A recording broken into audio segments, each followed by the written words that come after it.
Metal Gear Solid 4 was released 10 years ago. I checked. It's difficult to put into words exactly what changed with Metal Gear Solid 4, but even if you really love this game, it's hard to deny that the series wasn't the same after it came out. It's not so simple as these games are good and these games are bad, although yeah, people tend to agree there's a dip in quote-unquote quality. I hold the opinion that Kojima has never directed a truly bad Metal Gear game, but the first 3 Metal Gear Solid games are all on kind of another level. They all individually broke barriers for video games in terms of storytelling as well as depth of gameplay, both mechanically and with how it's used to communicate themes. Despite having an almost completely unique set of characters and a very different tone, they all serve each other perfectly because of how the characters, themes, and ideas that persist through all 3 develop and change. On the other hand, the last 3, despite carrying many of the best qualities of games previous and even admittedly adding and improving in some ways, they all seem to carry at least one huge fatal flaw on top of a handful of other ways they managed to trip up, both as standalone titles and as sequels to some of the best games ever. The really odd thing is that they all managed to be sloppy and awkward in ways completely unique to them. Metal Gear Solid 4 is weird and fucked up, but if you lined up all the fucked up things about it next to Metal Gear Solid 5, you'll hardly be able to connect to any of them. Besides, if you wanted to stretch it and were unwilling to elaborate, I guess bad writing, but the writing isn't even bad in the same ways. I'm getting ahead of myself, and I'm not even here to talk about Metal Gear Solid 5. This video isn't just meant to shit on Metal Gear Solid 4. It was when I decided to write about Metal Gear Solid 4 because I used to hate this game, but it's been 10 years.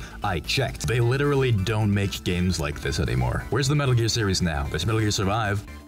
I didn't play it. I heard it was okay. Hideo Kojima's working on Death Stranding. Even though we just saw gameplay, Death Stranding could still be anything of any quality. I'm just saying I'm not really in a position to be hating Metal Gear Solid games. I don't have that kind of capacity for hate in me anymore. I'm an old man now. Leave me to my Japanese action games. What do you mean there's Devil May Cry 5? Oh, it looks so good.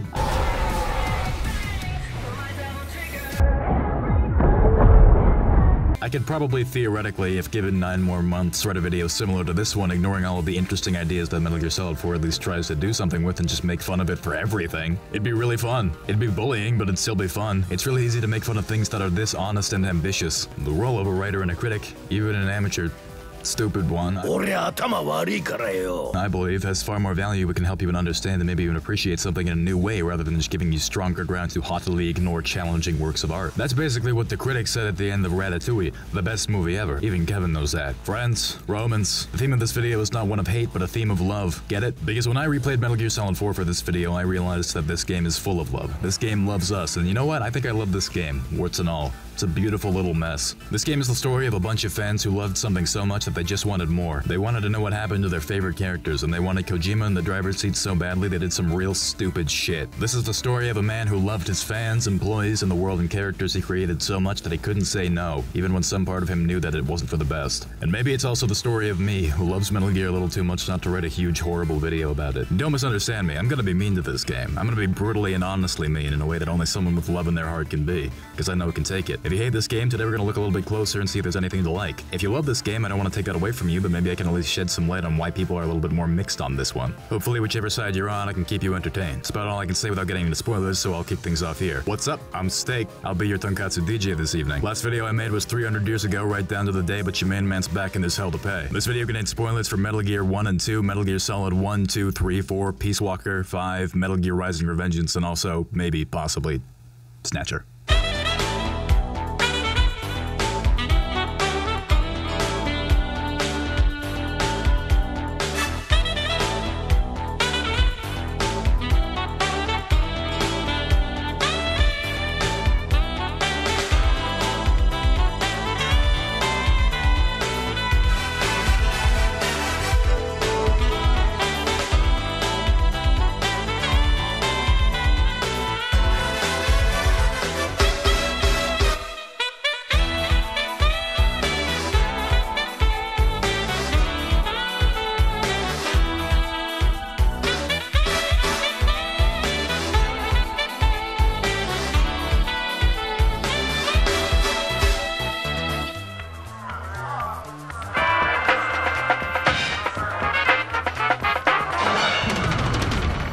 Before we even talk about the game, let's sit down and conspiracy theory a little bit. As with any good conspiracy, we'll start with our conclusion and work backwards. Let's assume something changed between finishing development on MGS3 and the release of MGS4. I quickly want to credit a NeoGAF thread put together by a user named DevilFox in 2016 that compiled a lot of information and bullet points on this subject. Everything else will be cited in the credits and in the description. The elephant in the room when it comes to the decay of the Metal Gear series is the disappearance of Tomokazu Fukushima. Fukushima was credited as Kojima's co-writer on every single Metal Gear Solid game since the first one up until MGS3 subsisted, existence, after which he seems to have mysteriously vanished. If you Google this man's name, you'll find almost nothing but a bunch of threads on a bunch of websites with people asking where he is and some theory crafting over how he might just be the secret genius behind the first 3 Metal Gear Solid games. Depending on how far you go down that rabbit hole, you'll probably either eventually understand that all that's been said about Fukushima's role is that he wrote some of the codec dialogue, or you'll start to believe that, yes, Fukushima was in fact murdered by the Yakuza. I can't definitively disprove that, so you know. Fucking maybe. Fukushima was credited in a Vita game called Freedom Wars from 2014. His role in the development of that game doesn't seem to be commonly known, and it isn't on most websites listing his credits, and it's possible that this is someone else with the same name. But if you want any piece of evidence that he isn't dead, there it is, I guess. It's regrettable that I decided to open this video on a topic that's so unbelievably vague, but for what it's worth, I'd like to offer my hypothesis. Was Fukushima the secret genius behind Metal Gear and murdered by Ryuichi Goda on top of the Millennium Tower? I'd say no, for no other reason than saying yes would make me sound like a fucking maniac. People give Kojima a little too much credit for Metal Gear, but that's not to say I think he doesn't deserve a lot of praise for his writing and directing. It's just that people have a tendency to try to pin mistakes and miracles on one person, and none of the Metal Gear Solid games were made by one person. It's not so cut and dry as Fukushima was here and times was good and then he was gone and times was bad. That is true, but correlation ain't causation, baby. There were other writers, side games, and a whole bunch of translators, and even some fumbling over the spot of director. Kojima wrote and directed great games before Metal Gear Solid 1. They were great in different ways, and maybe he wore his love of movies on his sleeve a little too much. Snatcher's cool, fuck you. Based on an early trailer, it seems like the plan was for Fukushima to work on Metal Gear Solid 4 too, but then for whatever reason left the project, possibly because of undiscussed trouble in paradise. Internal struggles leading to a rocky development could explain the correlation between Fukushima leaving and MGS4 missing the mark. We just don't know specifically what he ever contributed and if any of it was used. Even if Fukushima only wrote some codec and radio dialogue in the first 3 games, based on his Metal Gear Solid 2 profile, again thanks Devil Fox, interviews and credit information, I'd be willing to bet he had a pretty sizable hand in the story of these games, or at least the development of their characters. So much of what people remember about Metal Gear Solid 1 through 3 was presented through codec screens. Brand new characters, each with their own philosophies and personalities, were introduced in every Metal Gear game that Fukushima worked on, and through the codecs we got to know them and grew to love them. Then when we get to Metal Gear Solid 4, suddenly we're recycling everyone. Almost everyone who didn't die, and some who did from Metal Gear Solid 1, 2, and 3 make an appearance, but oops, they fucking suck now. And the new characters? Drebin and Sonny? The Beauty and Beast unit? And if you want to consider him a new character, Johnny. I like Sonny. I like that Snake and Otacon got married and adopted a daughter together. 10 years ago people said that as a joke. That's not a joke anymore. That's just what happened. These aren't exactly classic characters. After Metal Gear Solid 4, a writer named Etsu Tamari got on board and I believe brought back some of the personality that was missing from Metal Gear Solid 4 to Peace Walker and MGS5's radio dialogue. He also wrote all of Metal Gear Rising, a game that has, if nothing else, personality, but the structure of the story in mainline Metal Gear never really recovered. I'd like to talk about an interview from Hardcore Gaming 101 with Agnes Kaku that was cited in the Devil Fox NeoGAF thread and will also be cited below. According to her, pretty much all of Metal Gear Solid 2's screenplay translation and localization was her handiwork, and she's also behind the translation for the original Katamari Damacy, so she's basically my fucking hero. This entire interview is 3 pages long, and it's amazing, and you should definitely read it. There's a lot of Metal Gear Solid 2 roasting, which is hard if you love Metal Gear Solid 2 as much as I do, but it's probably not unfair. Particularly though, I do want to nab her quote from the Kojima's not a writer section. Yep, buckle up. I think he's very bad at character, and I think he's extremely conventional, as in non-creative when it comes to plotting. I know I'll get an incredible amount of hate karma. Can you say hate karma about this? So I'll just say that I did grow up reading. I told you I grew up without TV, so I read instead. And I like Cormac McCarthy and the science fiction writers. I love Frank Herbert, I love Alfred Bester, and right now I like Greg Egan. So I am extremely picky, and I do have a high standard when it comes to writing. I think that if you're ripping off Tom Clancy, Tom Clancy is Tom Clancy. He deserves all the money and fame. The guy has worked hard. Writing is hard work, so to shoot out a bunch of these kinds of things that we've been talking about, and then claim yourself as a writer when... And you know, there's good work being done in games. I think Portal is really well written, very beautifully written, but Kojima's stuff is, fine, be a game creator and know what you're not very good at, and learn to work with people who are. Stanley Kubrick, famously, the one thing he could not do was write. He could do everything else, but he didn't know how to write, so he worked with good writers and worked with them in a sort of relentless partnership. He knew his limits. I don't think Kojima's a writer. The fact that he would even be considered one shows how low the standards are in the game industry. Nothing in Metal Gear Solid 2 is above a fanfic level. He wouldn't last a morning in a network TV writer's room, and those aren't exactly turning out The Dark Tower or The Wire.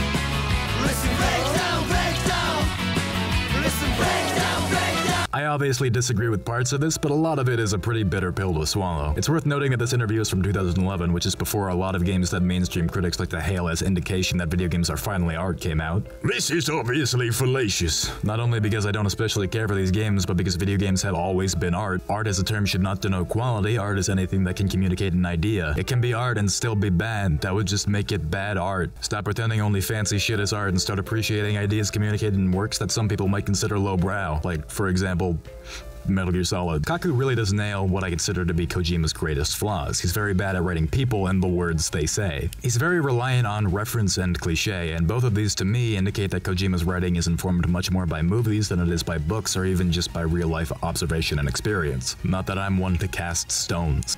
I used to be an anime otaku. Kojima obviously has a lot of big ideas. He has ambition that grows with every game and always thinks of some cheeky new way to mess with the player's expectations. And some of them are really good ideas. There's some fascinating and brilliant stuff in these games, but these ideas are scattered, unclear, and presented through characters and scenes people just fucking hate.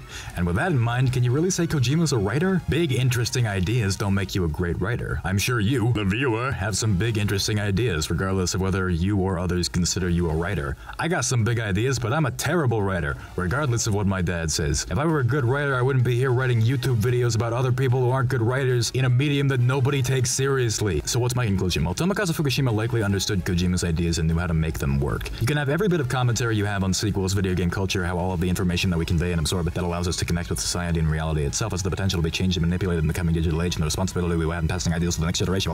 Everything in Metal Gear Solid 2, but would any of that stuff hit as hard if instead of being communicated through dialogue with Snake and the Lolly-Lule-Lo AI, it was just like Vamp and Fortune, Ocelot's Ghost Arm, Fat Man. If you look at the world through movies, through tropes, cliches, and catchphrases, characters you write are going to feel less human. Kojima seems like a smart guy, but he also may be a bit too into his own ideas. There's at least a decent possibility that Fukushima had a good understanding of Kojima's wilder ideas, and through his contributions, helped to shape them into a bit more of a real story. He brought Kojima back down to earth without sacrificing the themes, and honestly, reining Kojima in is probably a hell of a task. This is all just conjecture, obviously. It could be that I just want to believe in everyone a little too much. Maybe now that Kojima's been knocked off his pedestal at Konami and is just hanging around smoking weed with Mads and Riedis, Death Stranding is really gonna bring it home. I'd like to see that happen, but also people seem to have immediately placed him upon an entirely new pedestal, so this could go terribly as well. Game Theory, hi, I'm Slap Pat. Would Metal Gear be great without Fukushima? Would you just have a bunch of interesting ideas haphazardly stuffed into a smelly barrel? Even if the game was a dumpster fire, would it still be worth thinking about? Can something be good even if nobody likes it?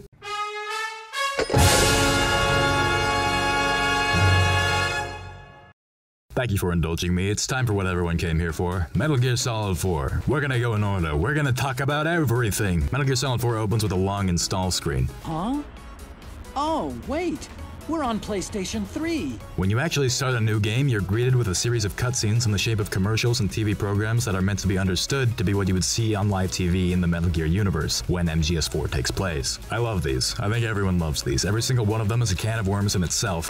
But on the whole, what do they offer? They're really indicative of two of Metal Gear Solid 4's best qualities. They make you uncomfortable and they lend some scale to the world of Metal Gear. Keep in mind, this was 2008. This was relatively new in the PlayStation 3's lifespan. It's difficult to get back into this headspace now, but nobody really understood the capabilities of this new console. Anyone remember the original commercials for the PS3?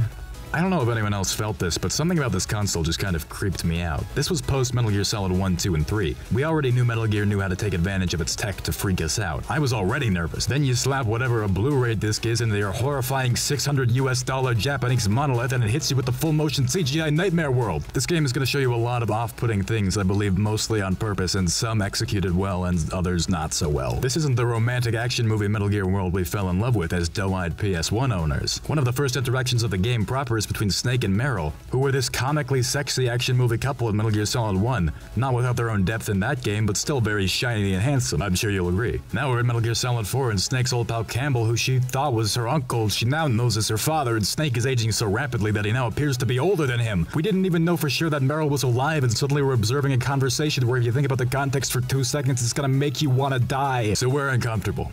Good. Check.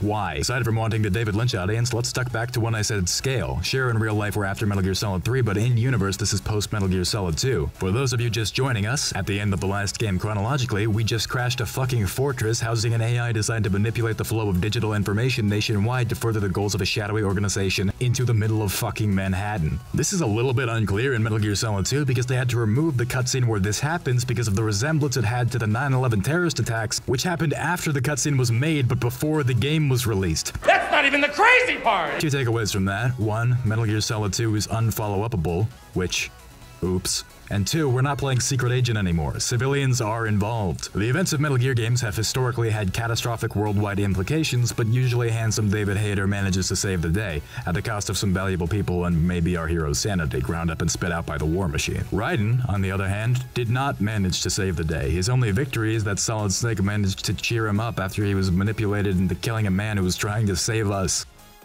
And was also kind of his father, and Snake's brother. And the president. In Metal Gear Solid 4, the world is in bad shape, and you feel that. We're not fucking around in jungles and military facilities anymore. This is the Metal Gear reality. War is everywhere. The Lolly control everything. We didn't stop the military cyberpunk future. Hey, are we still talking about Metal Gear here? I don't know if I like being associated with this.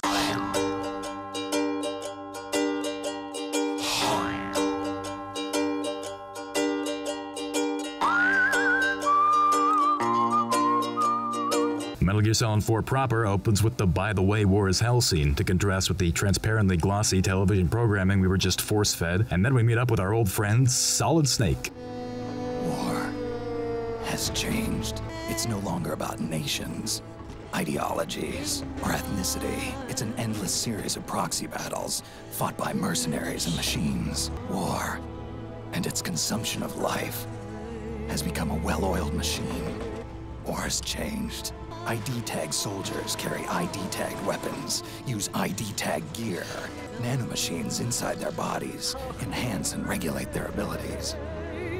Genetic control, information control, emotion control, battlefield control.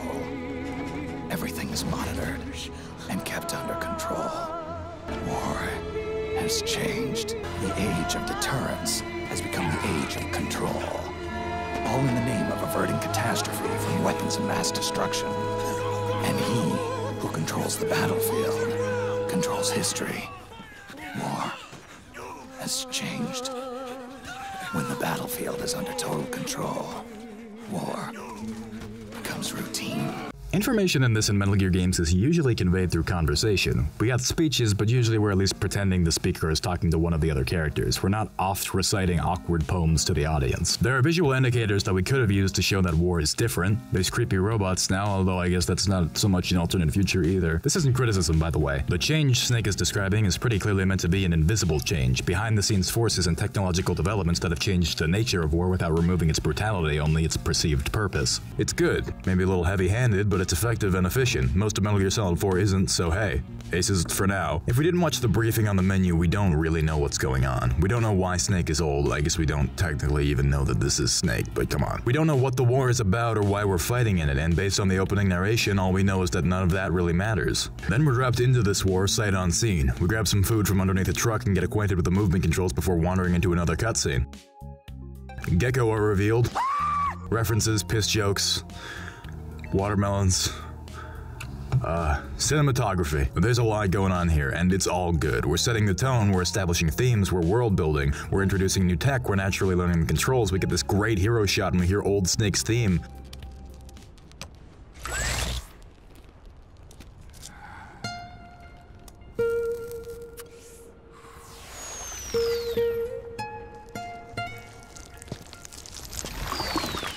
And it's all done with hardly any dialogue. Save Snake's weird opening piece and the words from Otacon that feel pretty natural and diegetic at the moment, all things considered. The title card is in here too. Yeah, we're finally at the title card. I'm being pretty positive here, and that's because I really do feel that Metal Gear Solid 4 has an incredibly strong opening. It's no masterpiece, but it's effective and takes advantage of what we love about Metal Gear Solid and hints about what has the potential to be great about this game. And then, We jump back in time to a much more in-your-face Metal Gear reference, one that should theoretically be more powerful, but I find doesn't land as well because of how in-your-face it is. The game immediately prior to this one more or less ends on the parallel shot. I'm sure they knew that, but it still feels like a weird attempt to try to capitalize on nostalgia only 4 years after the last one came out. But this was the 7th generation of consoles. This was when video games were finally collectively decided to be old enough to be nostalgic about, and when devs really started going at it with the pandering. And that phase never really ended, but the second half of the 2010s was when we really didn't have the standards to handle it gracefully, so we just got really in your face about it. Thus, New Super Mario Bros., Banjo-Kazooie Nuts and Bolts, and Metal Gear Solid 4. So we're here to explain why Snake is so old in a conversation that I don't really believe happened 4 feet away from this grave in a helicopter where Campbell is about to explain half of what we need to know to understand what's going on here. But you have to put your information somewhere. The game. This kind of cold open into flashback is a common narrative technique in games and movies, and it's one that I'm pretty fond of. I'd like to propose a heavy use of flashback in this episode. No, Abed, don't do it. Thanks, Abed! Stop that! But putting it this close to the beginning, it just kind of feels like you're taking a mulligan, writing in a separate beginning so nobody gets confused. I don't even think I would have cared if not for the briefing that takes place after this flashback, but before the opening, which makes up this part. I'll explain along the way. And then you have to access from the menu, which you could only have conceivably accessed after a save point or before you started the game. And if you already feel like you're taking crazy pills, I got good news and bad news. The briefing is very similar to the mission briefings that open the other acts, and opens with Sonny cooking eggs, which are also where this would presumably be in the actual game. Based on that, it would be safe to assume that this cutscene was originally part of the main game and would go right after this cutscene in the cemetery, and if that were the case, it would probably help with the pacing of the sequence, because the 15-minute briefing would put a little bit more time between the cold open and the start of the flashback. But this isn't a movie. In case anyone forgot, this is a video game, and after such a long install and already a decent amount of time watching and not playing, hitting you with a 15-minute dump of exposition would probably be considered a bit of a faux pas, even by the standards of what Metal Gear usually gets away with. Cutting out all of your information besides that you're old and you're going after Liquid also kind of puts you right in the shoes of a soldier, fighting in a battle without substance. Pretty sneaky, sis. The briefing is also the only obvious example to my memory of anything cut for time besides a gameplay segment at the end of Act 3. This seems courteous, but considering that it feels like the entire rest of the game's scripted cutscenes were either edited by an insane person, Hideo Kojima, both, or no one, to me this comes off as kind of deceitful. As for the contents of the briefing, aside from being where you would put 2 and 2 together that the hens that lay the eggs Sonny is cooking are named after Les Enfants Terribles, which is insane, but fine, and also the Colonel complaining that the United States suddenly has to think about the consequences of its actions. This is really where the series goes balls deep on the concept of PMCs.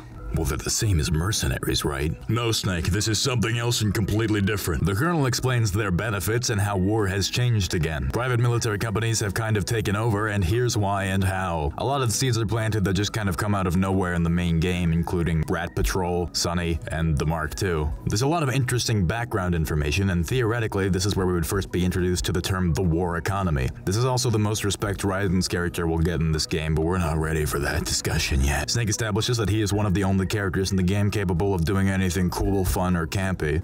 I don't need your money. Thank you. But if you're going to spark something, spark this.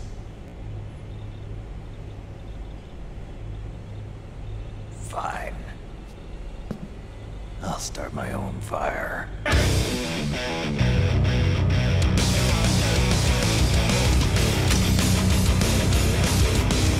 The information in the first half of the briefing is largely fluff, but we need the information about PMCs to know that Liquid Ocelot is controlling a lot of them, allegedly to fulfill Big Boss's vision of this world and, by extension, the boss's dream, which has been sent down and ruined through the telephone game.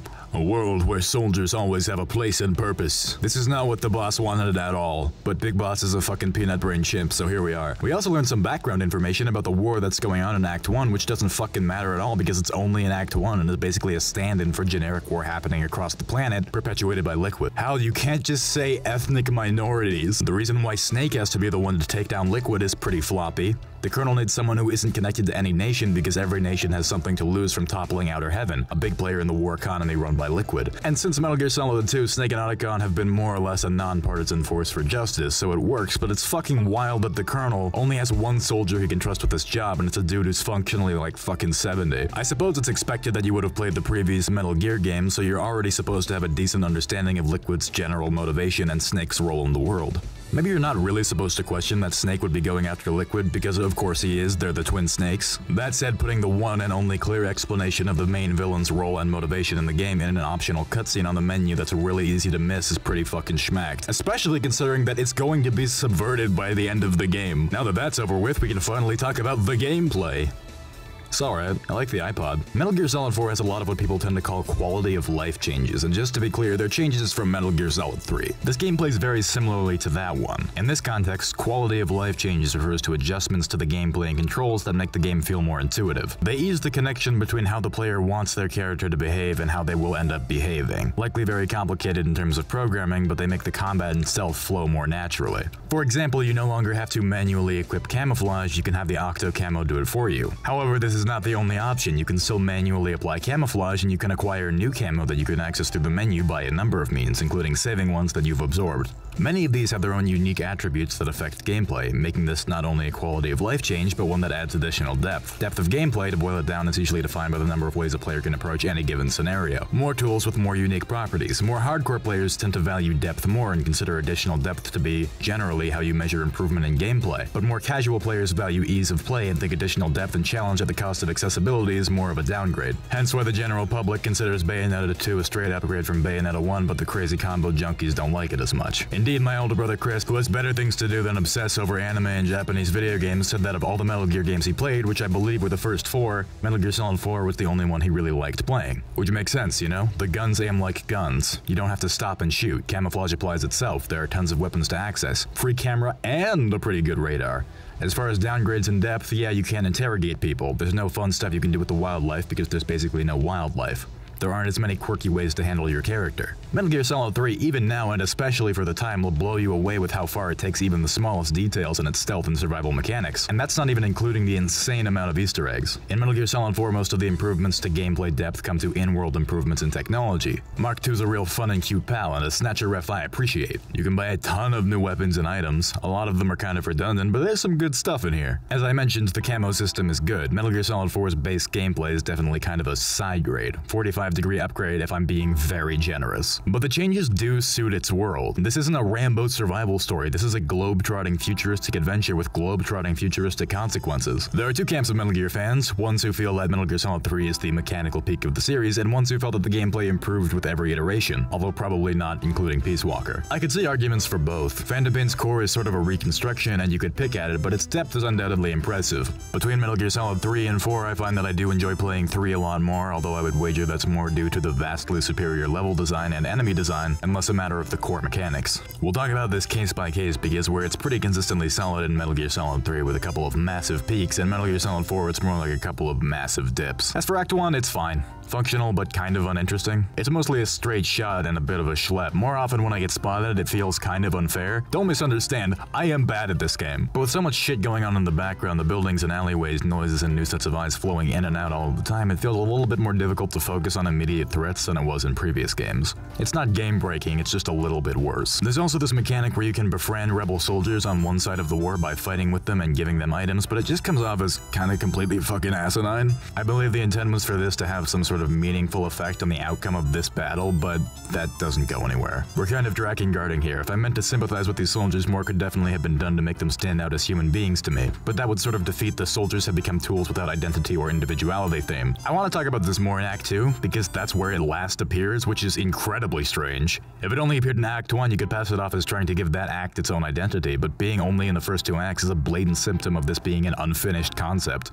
Kojima has talked in interviews from before this game was released about plans for how this game is going to play differently, as well as many other ideas, but since he listens to everyone and doesn't look at his budget until the game has been out for 3 weeks, the ideas and themes he describes are all over the game as half-baked shadows of the intent they represent. Anyway, we do this for a while, and then we meet up with Drebin! Let's talk about Drebin.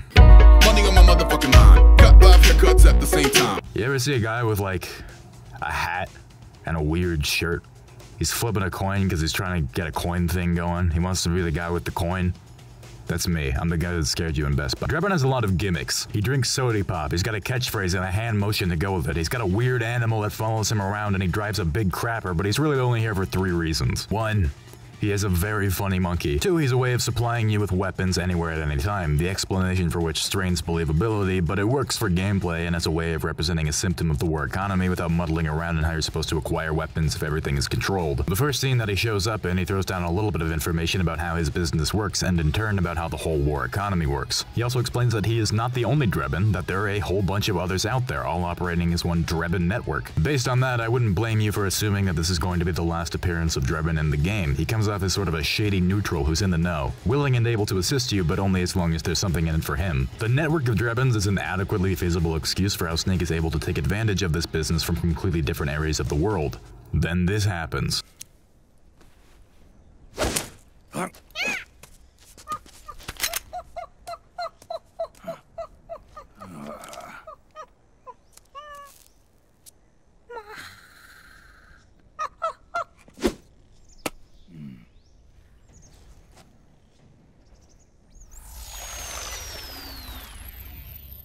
Yo, over here.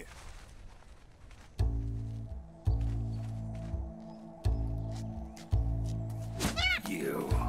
The fact that it would not register to Snake, whose greatest asset on any mission is stealth, that the man who managed to track him from unnamed in the Middle East to unnamed in South America might be a threat that needs to be dealt with is fucking ridiculous. He tracked him with nanomachines that he injected him with. He put robots in your body to alert him to your every move. Why would you trust him? The third thing he does is drop a ton of information about basically everything that our main cast wouldn't already know, particularly about the Lolly-Lulelo, the war economy, and the B&B unit. It would make sense that Drebin would know about nanomachines, weapon IDs, and the more technical elements of this world. I get that he would be the one to explain the specifics of them so that his customer understands what he's paying for. Once again, I don't necessarily buy that he would be waxing poetic about the themes of the game to a guy who, as far as we believe, he thinks is just another soldier with a sharp look in his eye and that looks really old for some reason. But if I took a shot for every time a character started to endlessly speak in riddles in a way that strained suspension of disbelief, I'd be dead on a beach in Tijuana before the end of Act 3, so I really can't keep pointing it out. This is Metal Gear, this stuff happens.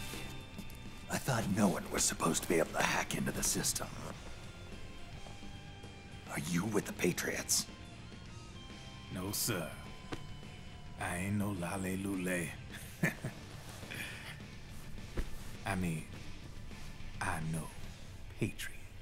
I do like that though, that's cool. Also, I guess the joke is over, I can say Patriot now. To jump to the end, yeah, Drebin isn't just a gun launderer. He was working for the Patriots the whole time, so we can do that again. Wait, if Drebin was working for the Patriots, why is he able to say Patriots? He says it's because he has a different set of nanomachines, but since he was raised by the Patriots, wouldn't they have given him a set of nanomachines that made him unable to say or hear Patriot? Was he able to just so that Snake would trust him? I guess so, whatever, the Patriots seem to know what they're doing.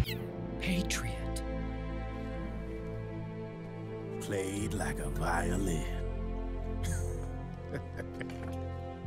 But why? He was a child soldier, so we can do that again. He was used by the Patriots to inject Snake with a version of Foxdie designed to kill Evo, Liquid, and Big Boss, so we can do that again. And he fills us in on Octopus, Raven, Wolf, and Mantis, the Snakehound unit, who are all super driven to murder Solid Snake because of some generic backstories that they keep trying to make sound really tragic and interesting, but really these characters are here so that we can do Foxhound again. There's really nothing else to say about Drebin. He shows up after you beat most of the bosses, and I'll talk about that stuff when I'm specifically talking about the B&B unit because I have a lot to say, because that shit is the worst. But let's get back on track.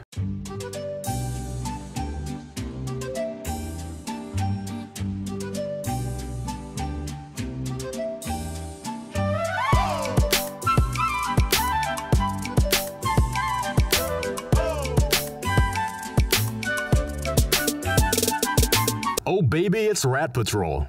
Now come here, I'll tell you how to be a rat. You haven't even taken the safety off, rookie. Careful, I'm no rookie. Oh, are we doing this again? So we are introduced to Meryl in the cutscene I mentioned earlier. It's very uncomfortable. We finally know which ending of Metal Gear Solid 1 is canon. We're also finally properly introduced to Akiba. In case you don't know, Johnny was in Metal Gear Solid 1 and 2, and his grandfather was in Metal Gear Solid 3, and he was a fun little Easter egg character. But now he's here in Metal Gear Solid 4. Somehow he farted and shitted and camed his way into the main story, and everything is wrong and nothing will ever be right again. I feel like Rat Patrol could have been cool. The idea of Meryl leading a Special Forces unit is a decent direction to take her character, at least it's progression. And if this game weren't somehow incapable of introducing great new characters, these three could have been really memorable and interesting. They didn't have to be super deep, they just needed clearer roles and personalities. Instead, we get these these two guys whose names I can't fucking remember and shits my pants Sasaki. Sleeping giant is Jonathan. That's a cute joke, though. Meryl has never been the best character. In fairness, she is only in Metal Gear Solid 4 and 1, and she's one of the few characters in Metal Gear Solid 1 who has a large amount of dialogue outside of Codex, which tends to be the choppiest stuff in the game, even if only because instead of looking at Yoji Shinkawa's wonderful portraits, you're staring at blocks they tell you is people. Kojima has a weird history with writing female characters, and I want to talk about that because obviously I'm the person you want talking about that. That's a female. But until the script of Metal Gear Solid 4 really fucking falls apart in the second half, I can't say anything Meryl says or does is really out of character. She's not a starry-eyed rookie anymore, but she respects Snake as a friend, legend, and fellow soldier. When I joined up, they gave me psychotherapy to destroy my interest in men. I always assumed this line was a joke, especially considering how she behaves all the time, but the wiki says it actually happens, so fucking I don't know. Considering the abhorrent actions of the Colonel in this game following up on what happened in Metal Gear Solid 1, I can't say I really blame her for being a little standoffish towards him and men. I remembered a lot of this stuff being a lot worse. Aside from Rat Patrol being comically underwritten, it really is just later on. This is also where we learn about SOP, the system of nanomachines implemented in every state army in the world and many PMCs and managed by the centralized AIs controlled by the Patriots. This is obviously a very cool sci-fi concept if you can get past that nanomachines are basically just magic midichlorians now. Even with the massive benefits of this system, the idea that every nation in the world would adopt this system specifically is pretty out there. I get that it offers a huge tactical advantage which would lead to military pressure driving a new sort of nanomachines arms race, but keep in mind, this is the Patriots, not the philosophers. This is only the United States behind the scenes here. You're telling me there isn't even one other superpower that managed to create its own AI and system of nanomachines? They really all decided to yield to arms tech? Isn't the obvious worry here that any one person with the gumption could theoretically access this entire system, giving them be-all end-all Shogun authority over the weapons and soldiers of every military in the world? Oh, that's what happens? Oh, sorry guys. Guess we really shagged the sheep on that one. Then Meryl cries about the Colonel for a little bit, and then we are attacked by frogs.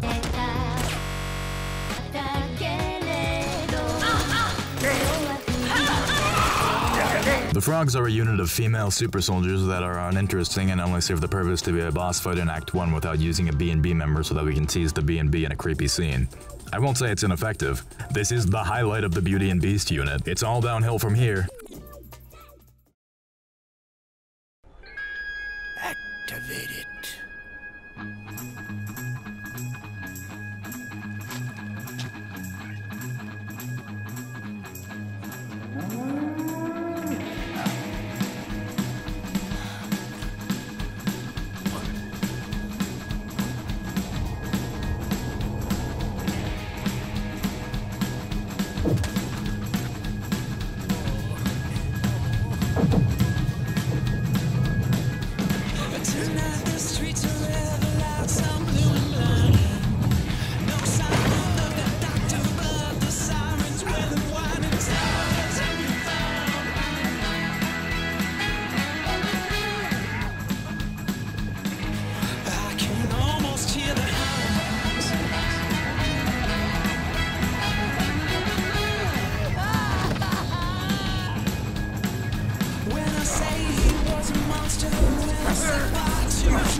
Then Liquid uses magic to drive everyone insane, and Naomi does some cryptic shit and walks away. Snake, if you won't be a prisoner to fate, then go. Fulfill your destiny. Alright, thanks. Johnny somehow saves Snake's life, and that's Act 1. Overall thoughts? It's like a B. B+ maybe? There are a lot of words, but most of what is said is pretty relevant to this game, events or themes. At this point, that's something we maybe take for granted. For the rest of the game, we may not be so lucky. Naomi's here, Rose was referenced, but not by name. The B&B unit aren't a total joke yet. Raiden is unscathed, gameplay was passable.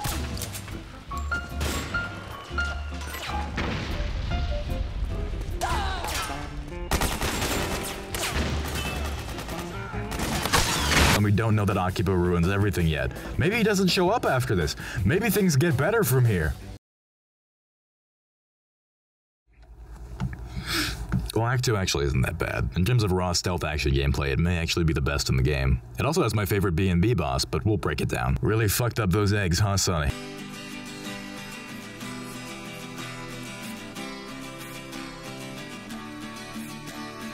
A lot of the Act 2 briefing is pretty fun. We sort of have to be reintroduced to Sonny because there's a chance you didn't watch the Act 1 briefing. Visual cues and Sonny's conspicuous white hair along with the context you're expected to have will allow you to figure out that she's Olga's child from Metal Gear Solid 2. Since Sonny doesn't really have any role in the taking out Liquid mission for now, she's one of the only characters who doesn't spend hours explaining shit.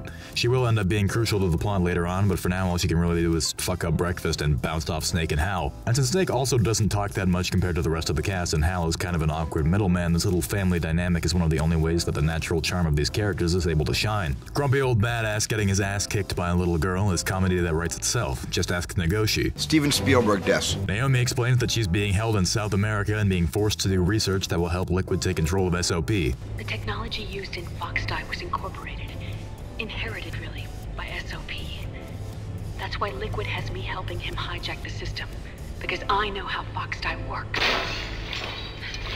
If you're like me, your first thought was probably, why doesn't Naomi have an accent anymore? Rhodesia was owned by England until 1965, and there were lots of Indian laborers around.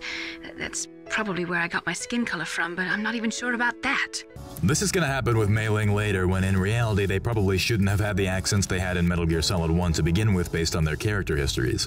Also, you would only say they don't have an accent if you're from America, but that's beside the point. They didn't have these accents in the Twin Snakes, so it's possible we're meant to think of that as canon now, which is kind of depressing. This doesn't matter at all. And it's obviously only a localization issue, but it's a pretty clear example of a problem in Metal Gear Solid 4 I'm going to call sequel dissonance. Don't ask me why I'm motherfucking stressed. Things done changed.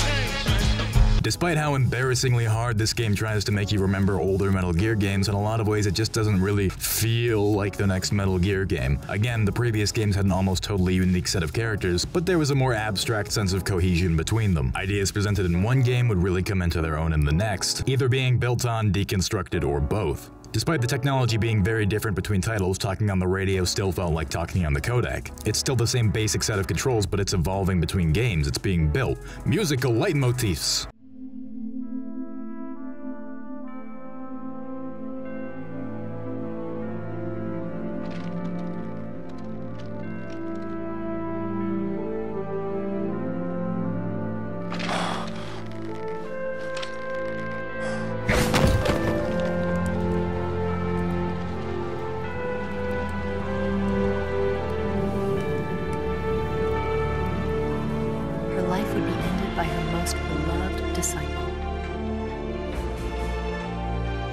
That was the way the government wanted it. That was the mission she was given, and she had no choice but to carry it out. Her death at your hands was a duty she had to fulfill. Out of duty, she turned her back on her own comrades. A lesser woman would have been crushed by such a burden.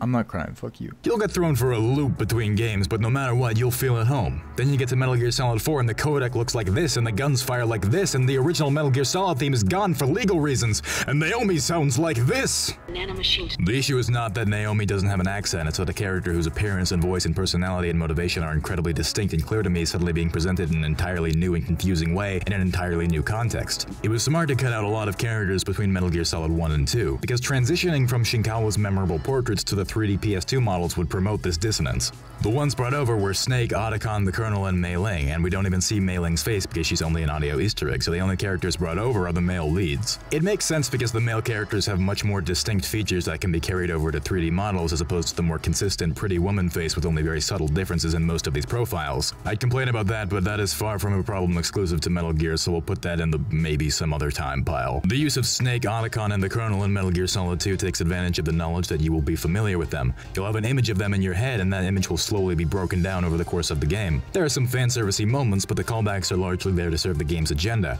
How do you know they're not doing it on purpose in Metal Gear Solid 4 as well? I don't even know if they were doing it on purpose in Metal Gear Solid 2, but it was working. They're not just there for the sake of being there like they seem to be in Metal Gear Solid 4. You like Naomi, right? Well, here's Naomi. Nanomachines.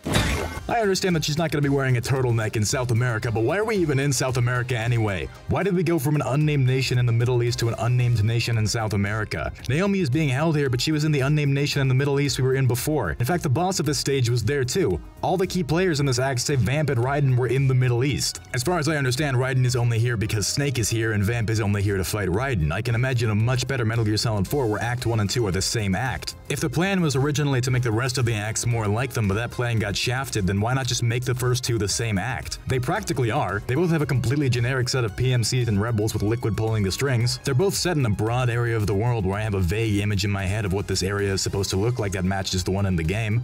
Maybe we start off with a Liquid assassination plot but transition to the Rescue Naomi mission as circumstances change. Make the acts feel less like a series of A to Bs and more like a Metal Gear game where our understanding of the rules and characters in play is constantly shifting. We didn't need Meryl and Raiden, and we definitely don't need them in the same act, but if I had to pick one, absolutely cut Raiden. He offers nothing of value to this game, and this game takes so much of him. Although I guess if you cut Raiden, you'd be cutting all of the most interesting action sequences in the game, so...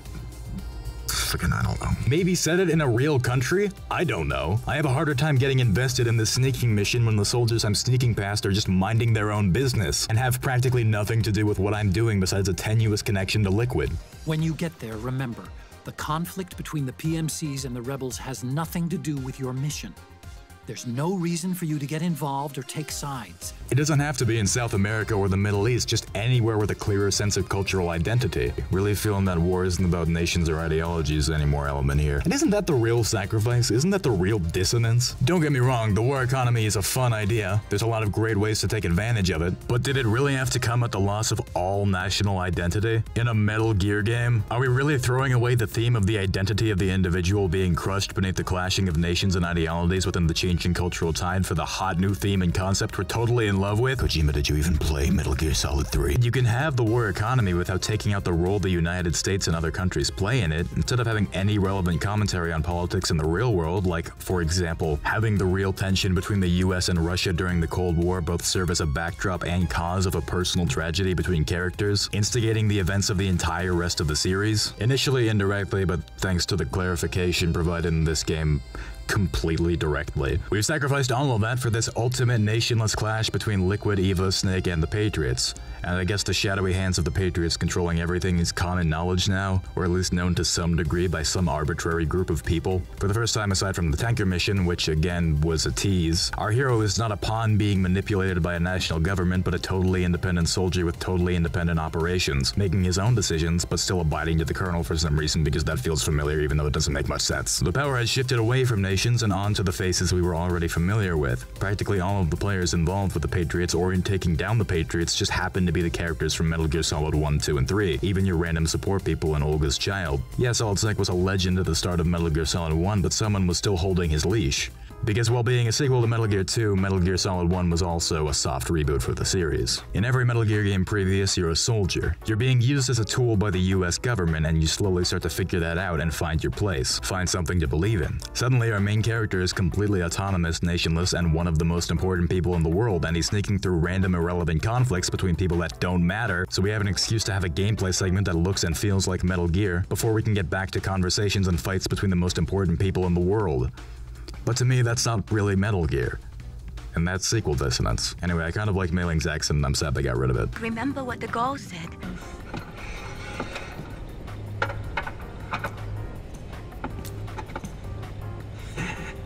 Thanks. Ugh.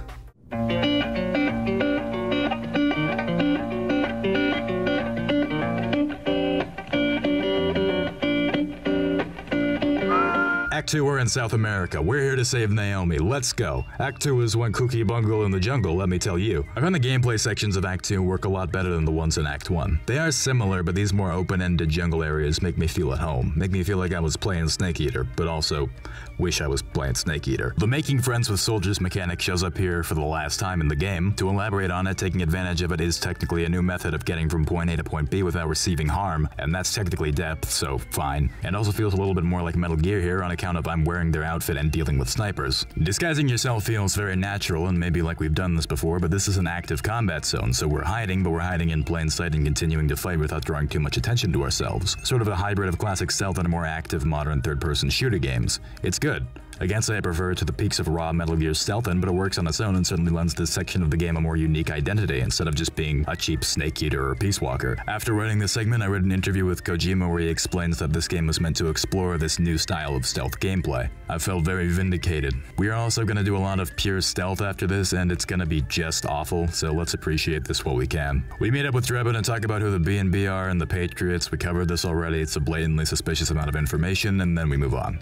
Between the opening and meeting up with Naomi, the rest of the gameplay is pretty solid, and there's a good amount of it. There's a lot of variety too. We're flipping in and out of active combat zones, in and out of buildings, we're crawling through canyons and rivers, we shoot down a helicopter. Out of every active Metal Gear Solid 4, Act 2 feels the most like if you were to reach a certain degree of skill, you'd have a big playground to try a bunch of fun stuff in. That's the incredibly high precedent set in Metal Gear Solid 3, and at least here we're trying to live up to it. It's not railroading you, but it's not confusing and aimless either.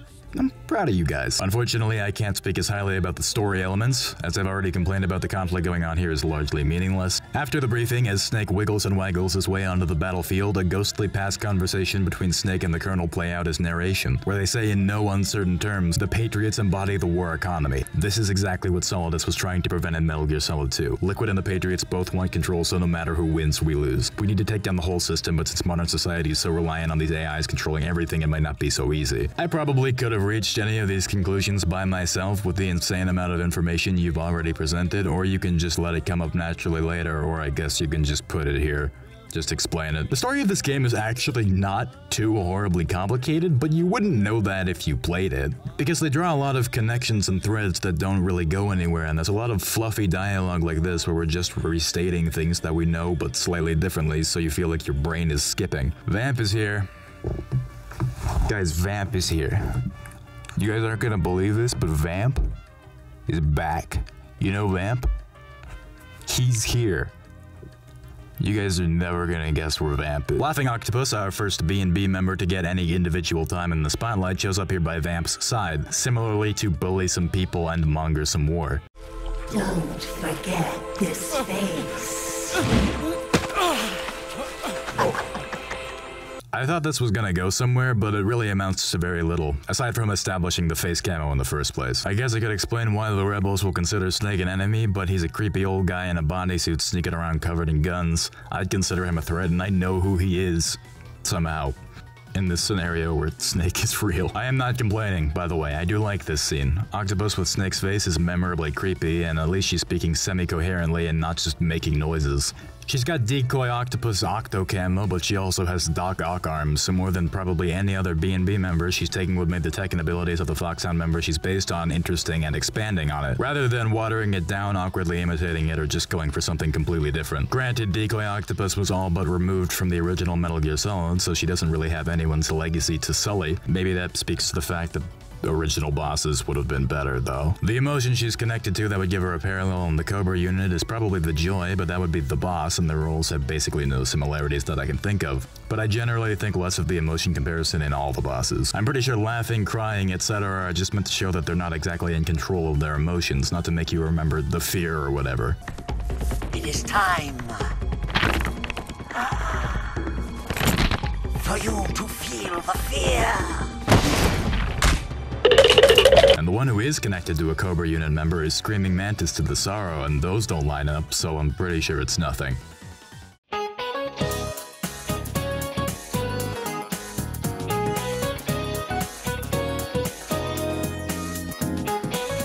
This is also where Rosemary is properly introduced as really your only Kodak pal besides Otacon. Rosemary was introduced in Metal Gear Solid 2 as someone for Raiden to talk to. There really aren't that many Kodak pals in that game either, and while Rose is not famously charming, she has a personal connection to Raiden, so she can talk about stuff besides the mission. In fact, her personal connection to Raiden is why the Patriots snuck her on that team in the first place, in order to manipulate him. Little food for thought, Metal Gear Solid 1's word of the day is Gene, and Naomi's a genetics expert, while Metal Gear Solid 2's is Meme, and Rose was a data analyst. From the final hours of Metal Gear Solid 2, Shinkawa says creating the female heroes for Kojima's games are always much more difficult, sometimes taking months to perfect. Why? Well, to be honest, I think characters like Rose and Naomi are Mr. Kojima's ideal women. But they are not my ideal women, he says laughing. You know Mr. Kojima likes those intelligent scientist types. In Metal Gear Solid 4, we got a whole new set of themes, but we don't want to have to ask Shinkawa to draw another beautiful brunette scientist, so Naomi is suddenly repurposed into the world's greatest hacker and nanomachine expert, and Rose is here now as a psychologist. We will see this a lot, characters being rewritten to better fit into Metal Gear Solid 4. I already went insane rambling about sequel dissonance, and this definitely qualifies. It shrinks the world and makes all of the characters too special, too brilliant, too multi-capable and relevant where they wouldn't be. But hey, at least we got this great new mental health theme out of it. It manifests in gameplay decently, I guess. It is just kind of another tacked-on layer to the stamina mechanic, which made sense in Metal Gear Solid 3 because that was, for the most part, one long mission where wilderness survival was more relevant. Here, it's just Snake is an old man. His back hurts and that makes him stressed, which means less stamina, which means less health. It's just another layer. Also, I don't know about you, but of every character in Metal Gear, Snake is probably the one whose mental health I worry about the least. He's grumpy, he goes through a lot, people are always lying to him, but he's goal-driven and confident. If you ask him a question like, do you think love can bloom on the battlefield, he's got an answer for you. He's a soldier, he's always questioning if he's doing the right thing, and he's not terribly happy, but post Metal Gear Solid 1, he knows what he's doing. He's solid fucking Snake, he does one thing and he does it well. He's not gonna be done in by a kidney stone or sciatica. I'm not saying that someone who comes off as confident shouldn't have people keeping an eye on their mental well-being. Snake has been through a lot, and he's gonna be through a lot more, and it's good that someone's making sure he's okay. But you know who could really have used some therapy and never got it? Raiden.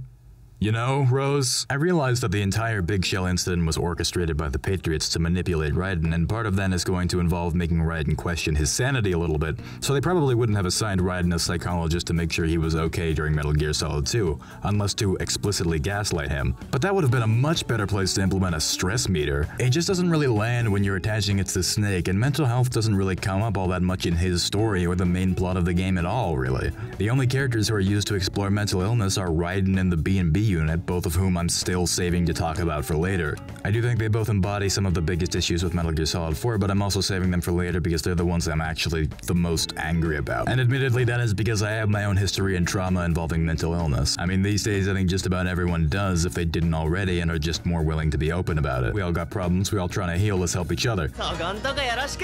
Also, my own experience has little to nothing to do with PTSD, so it's possible that its portrayal in this game is actually very accurate. I doubt it, but I can't definitely rule out that this might honestly speak to someone. It's just that to me, when I see mental illness being written in this kind of shallow or cliche way to generate drama, to have characters that take advantage of other characters, or just to creep you out, I personally find it pretty lazy and disrespectful. I'm not trying to villainize Kojima or anyone. Kojima is an angel, he would never hurt a fly. I just want to be clear about where I'm coming from on this. Since Raiden has so much history with PTSD and mental health problems, it makes the fact that Rose became a doctor and then did what she did to him that more fucked up. I know there's a good reason, I know it's supposed to be fucked up, that doesn't mean it's not fucked. Yeah, fuck you, Roy! Rose's whole I became a psychologist, let's talk stress and mental health angle is much more relevant to Raiden than it is to Snake, because Rose as a character really has no connection to Snake. She and Vamp are mostly here to give Raiden something to do, to have someplace for his story to go, because in a game mostly populated with Metal Gear Solid 1 characters, what would Raiden be doing? What about you? Jack disappeared and you just moved in on Rose? I was consoling her over her loss, and one thing just led to another. She's young enough to be your daughter. Yeah, lucky me, huh? Well, Raiden's actually not here yet, so for now, Rose is just our friend. Let me regain my composure. Where were we? Right after we're done talking to Roy and Rose about what happened to Meryl and Raiden.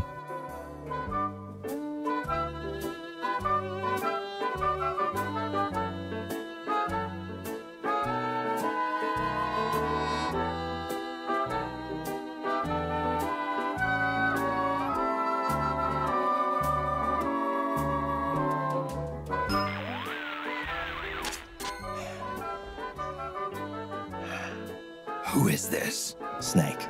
That voice. There's an ambush ahead. Government and PMC troops. You could be shot from anywhere. Watch your surroundings. Look to the distance. Is this Jack? Jack is dead. Snake, I'm at your side. Wait.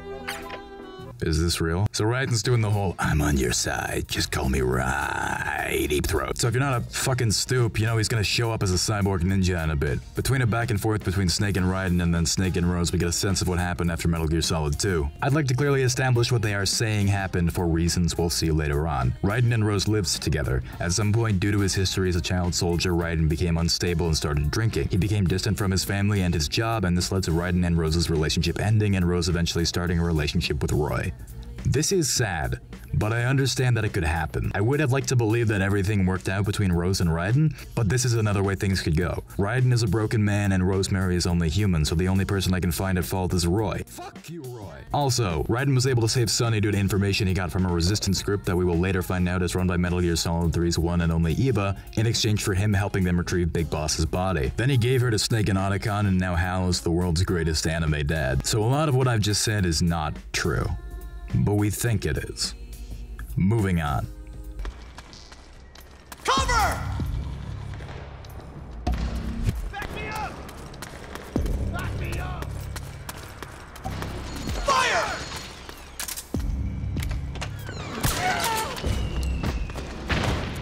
Fellas, we found Naomi. She was in the shack the whole time. We find Naomi and then get a nice shot of her cleavage.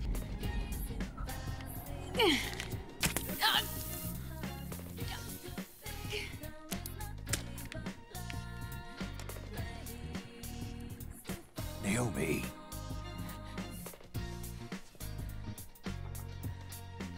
Snake. I knew you'd come. You and I, neither of us can escape our fate. Yeah, nice to see you too. Since Naomi is our de facto nanomachines expert, we're about to get in even more bloated but still somehow kind of engaging and interesting dialogue about practical applications of nanomachines and the effect they have on battle. This time though, it's less about the system, either how it affects the economy like with Drebin, or moment-to-moment battle like Meryl, but about the biological and psychological effects the nanomachines have on soldiers. In short, nanomachines can suppress or stimulate emotions, which means soldiers can more easily be dropped into battle and made to do violent and horrible acts without worrying about how their psyche will be affected. Instead of naturally coming to terms with the horrors of war through experience and possibly never actually getting over it properly, a soldier can be made to simply feel nothing or even be rewarded. It won't block the memories though, just the feeling. So back there when everyone went nuts, it was actually their nanomachines getting shut down and being hit with the weight of everything they'd done all at once. Flat out, love this. Aside from being the premise of a number of Mindbreak Dojins and my Sad Panda favorites. What do you mean don't say that? It feels like the next step after Snake's classic training juxtaposed against Raiden's VR training. Before, Raiden was a rookie who felt like he understood the battlefield because he'd been trained in a computer, but came to understand that nothing can really prepare you for real combat. It goes in a different direction later on, but that's what we're starting with, and that was kind of to poke at people who played video games. Not like me though.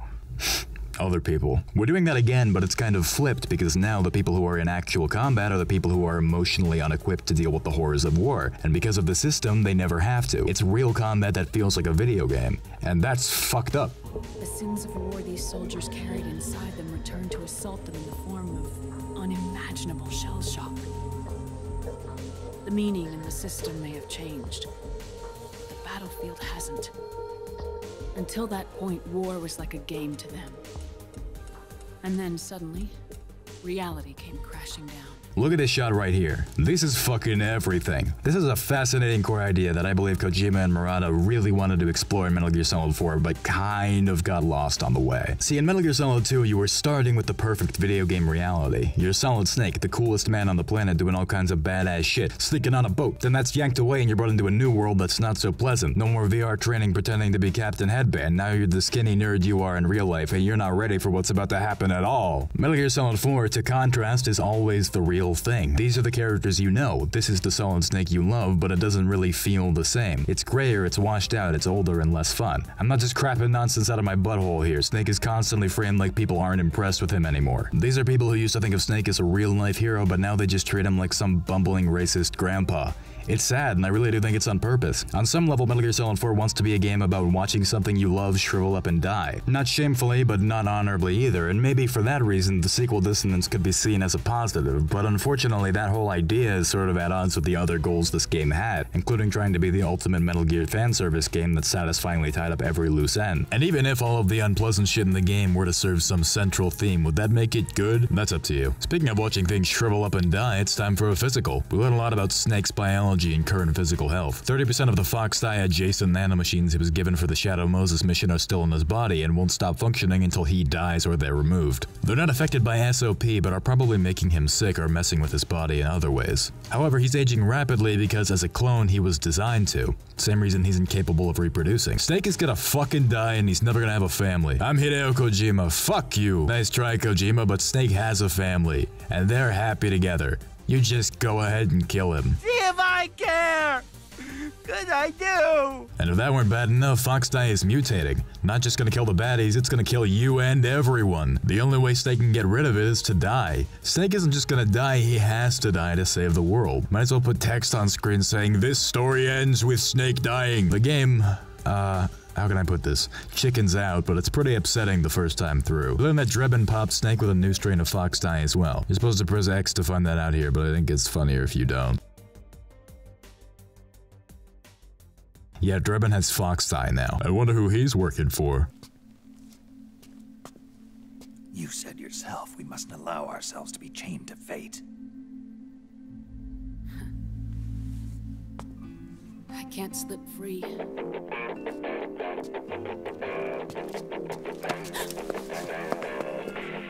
all free us both? Where's Liquid?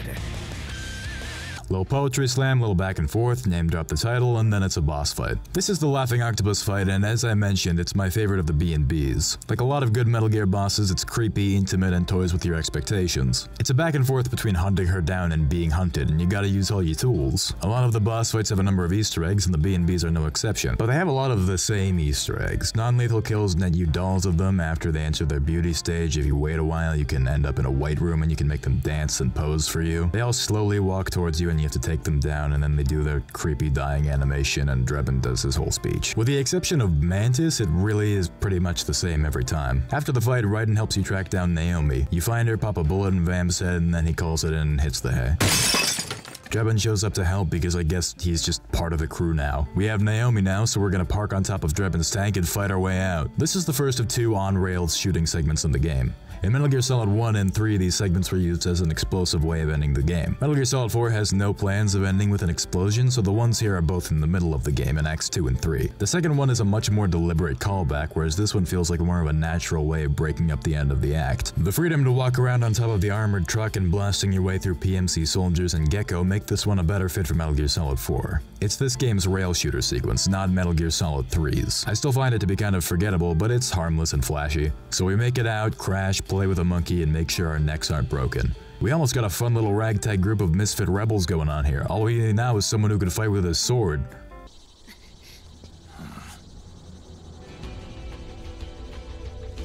Raiden.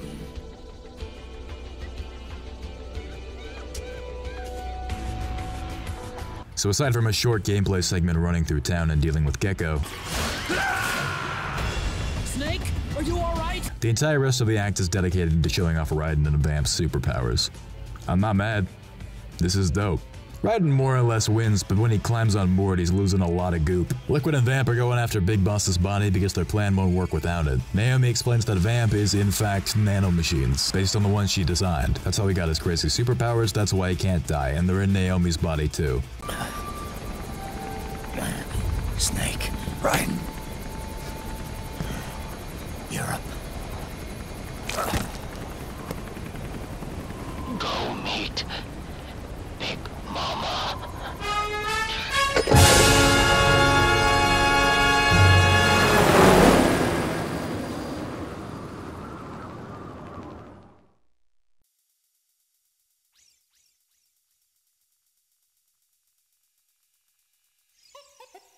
Act 3 of Metal Gear Solid 4 is really where the beat-by-beat discussion and analysis of this game kind of starts to fall apart, because it's where the game falls apart too. The shit's about to hit the fan. Everything that happens from here on out is either going to be the best stuff in the game or Cloud driving the bus stupid, or somehow both. There's no more, well, this section of gameplay has some interesting ideas and it trips up in a few places, but it largely works well. We're locked in. 900 miles an hour straight to Stupid Town. Let's rock, baby!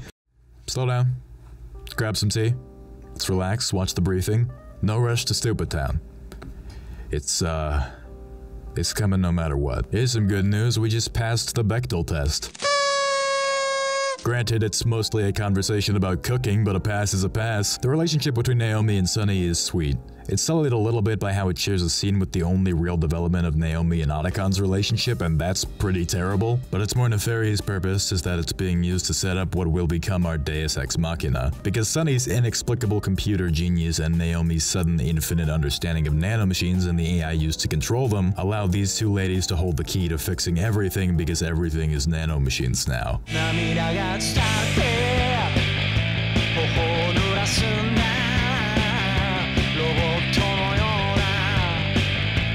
Since a character from a previous game's superpowers have just been explained to be caused by nanomachines, we might as well go ahead and finally address that elephant in the room. Yes, everything is nanomachines now. Yes, it is stupid. When you allow yourself to establish that you can fill your body with millions and billions of microscopic robots that can heal you, transfer and store information, increase and limit your physical capabilities, and control your emotions, you've basically totally bypassed every relevant technological limitation in the Metal Gear universe besides maybe time travel. They speak to one of this game's greatest curses. Kojima has said himself that he entered development with the intent to answer a lot of questions and mysteries that, when he wrote older Metal Gear games, he never had any intention of answering in the first place. Suddenly we have to rewrite all of the wacky superpowers to have either been nanomachines or parasites. They're the same thing. He really only had the one trick in the bag. In the case of characters like Vamp, it's bad if just because giving those elements an explanation in later works cheapens their effect in the work they were written for. But the details of the power and abilities being explained away as nanomachines doesn't bother me as much as how the overabundance of nanomachines cheapens the main story of this game. Kojima really likes Blade Runner and Ghost in the Shell. You never heard of them? They're Beauty and the Beast. This is Zora. She's trained for an off-world kick murder squad. Talk about Beauty and the Beast. She's both. In fact, he made a whole game about how much he loves Blade Runner. These are both movies set in the future where societal and technological development leads to the loss of the identity of the individual. The lines between cultures and even the divide between man and machine starts to blur. Everything is chaos and you have control over nothing, not even what you think comprises your identity and how you view the world. And those in power want it that way because it keeps them in power. This is, to me, largely what defines the cyberpunk genre. That and Robo-Geishas. I'm sure if you've played Metal Gear, especially Metal Gear Solid 2, a lot of this is sounding pretty familiar. I am not yet familiar with the rest of the Ghost in the Shell series. My boy Mountain Tim informs me that in the second season of Standalone Complex, something closer to a takedown of a government authority occurs, but in any case, without spoiling too much, many of the classics in this genre tend to end with a character abandoning their role as a pawn under an oppressive authority to try to develop a better sense of personal identity. Because in the end, that can never be truly taken away from you, no matter what. This game will explore that as well, and in fact, the theme of sense is very Tears in Rain. I'm not saying that to be a great story you have to adhere to genre conventions, but it's clear that this is what Metal Gear Solid 2 is going for. The point is that when the Patriots were introduced in Metal Gear Solid 2, they weren't introduced to be the final boss of the series. They weren't meant to be a series of bowling pins that you can knock down and fix everything. Everything has to be nanomachines now because everything has to be connected to one network of AIs that anyone with the right key can access or shut down. That's why nanomachines are stupid. Not because Vamp isn't a sparkly bisexual vampire anymore, although yeah, I'm sad we lost that part too. In the Act 3 briefing, Sunny finally gets those eggs just right, and I guess that means something good is about to happen. Speaking of the right key, it turns out that the key to seizing control of SOP is Big Boss's DNA. Wow. How conveniently Snake-centric. Big Boss is literally the key to all of this. In Metal Gear Solid 1, Liquid wanted Big Boss's body, well, for one, because he had a weird obsession, but wasn't it the key to fixing the genetic defects in himself and the Genome Soldiers? In Metal Gear Solid 1, everything was about Big Boss's DNA. So what does SOP have to do with Big Boss? I'm being facetious, of course. The answer to that question will turn out to be a lot, actually. A pretty stupid amount. But for now, it seems like this is something that people in the plane should be questioning more. Liquid's been testing how well his Snake's DNA will work as a substitute, which is probably pretty difficult considering he doesn't have his own DNA anymore because everything about this is insane. Neither your genetic pattern nor Liquid's genetic pattern is a 100% match for Big Boss.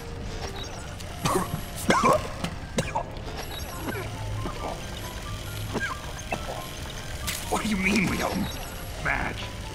I don't understand. Snake, I thought you knew that. Liquid spent a whole game whining about that. Oh hey, police nuts. I thought having his code wasn't enough. You need his biometric data at the same time, don't you? That's right. And Big Boss is already dead.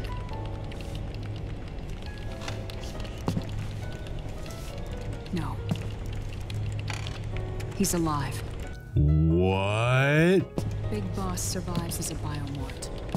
A brain-dead shell sustained in the lab. Oh. Oh, that makes more sense. Can you imagine if Big Boss was actually all the way alive, just like walking around after all that shit?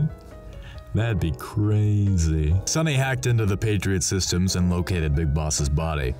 Fuck. Good work, Sonny. Otacon has a little bit of his Kojima's self-insert fourth wall breaking, I can't believe they're making me do this shit dialogue. Naomi's sad because Grey Fox was her brother and they're still doing cyborg ninjas. Snake and Sonny are still delightful. Positive female role models. Raiden's dying because he needs his blood dialyzed by a robot machine. The only one who can do that is Dr. Madnar from Metal Gear Classic, and he's out in Eastern Europe where Big Mama and the body Liquid's after happen to be too, so we got a plan. Campbell's gonna help us out, so I guess we're still friends for a reason. Then we get some pretty hard to stomach back and forth between Naomi and Otacon. I used to be an anime otaku. Oh. House, you just made sure you don't have a girlfriend. You're really whipping out the Gundam collection? There's a little bit of chit-chat explaining why Sonny understands computers so well. And here we're tying together the three characters who will ultimately directly or indirectly be responsible for our Deus Ex Machina. So there's foreshadowing here, but yeah, it's mostly just bad romance. I can't imagine this was way better in Japanese. Naomi's relationship with Otacon is spontaneous and baffling, and it doesn't get much better later on, and that's the briefing.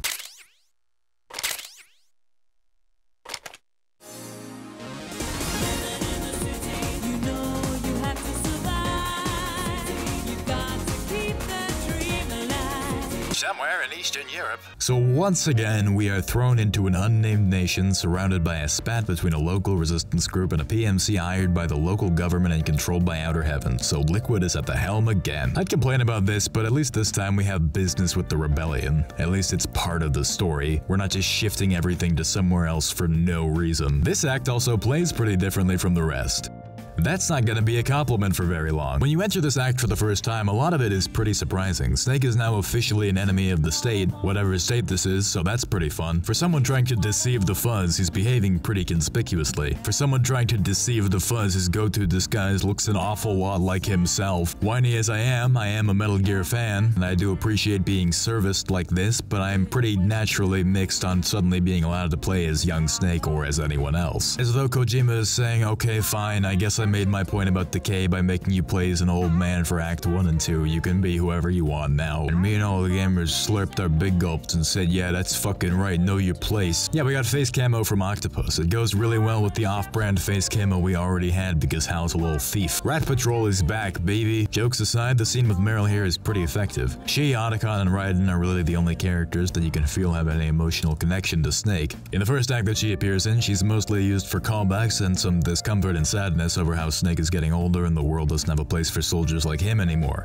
Here, now that she and Snake essentially have the same mission of taking out Liquid, she's asking him to hand her the reins and to trust her to deal with this mission, which is very in line with their characters in Metal Gear Solid 1. However, now instead of a rookie asking a pro that she thinks of as a legend to trust her, she's a fully vetted soldier in her prime asking a guy well past his prime, who she considers a friend, to let her handle this mission so that he doesn't get hurt and possibly die. In both situations, Snake has exactly the same mindset. He's all mission, mission, mission. That's probably how he's been since the day he was born. Meryl probably knows she can't stop him. She bullies him a little bit, but she doesn't have him arrested or anything, which she surely has the grounds to do. It's sad, and it's effective, and it's pretty good. Unfortunately, Meryl is simultaneously holding the classic action movie role of establishment fuckhead who wants our badass protagonist to step back and old man let the police handle this, ultimately leading to her and her entire squad and the entire world getting dunked on. Raiden's fine, by the way.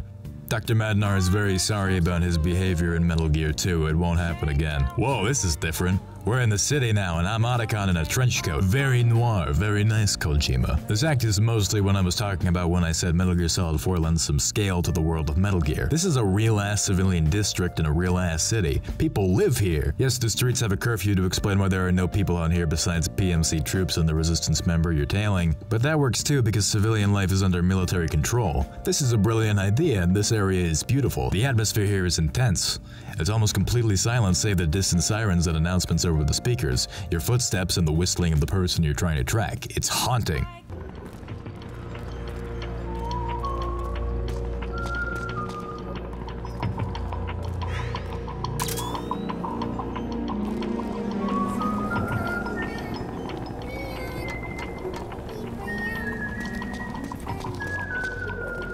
Unfortunately, this is far and away the shittiest act to play in the entire game because 3/4 of it is this fucking endless and completely asinine tracking mission where if you explore or go try out new things or go off the beaten path or make a mistake, the consequences are almost always that the person you're following will get spooked and run off, which is worse than a fail state because relocating them and tracking them down again almost always takes more time than just loading a save. And this is the only objective attached to the standard stealth gameplay in this act, a frustrating linear stalking mission. There aren't really any new mechanics to speak of in this stage either. The face camo is the only one that I'd call significant. PMC soldiers will react and treat you differently depending on whose face you're wearing, which makes sense because they're looking for Snake.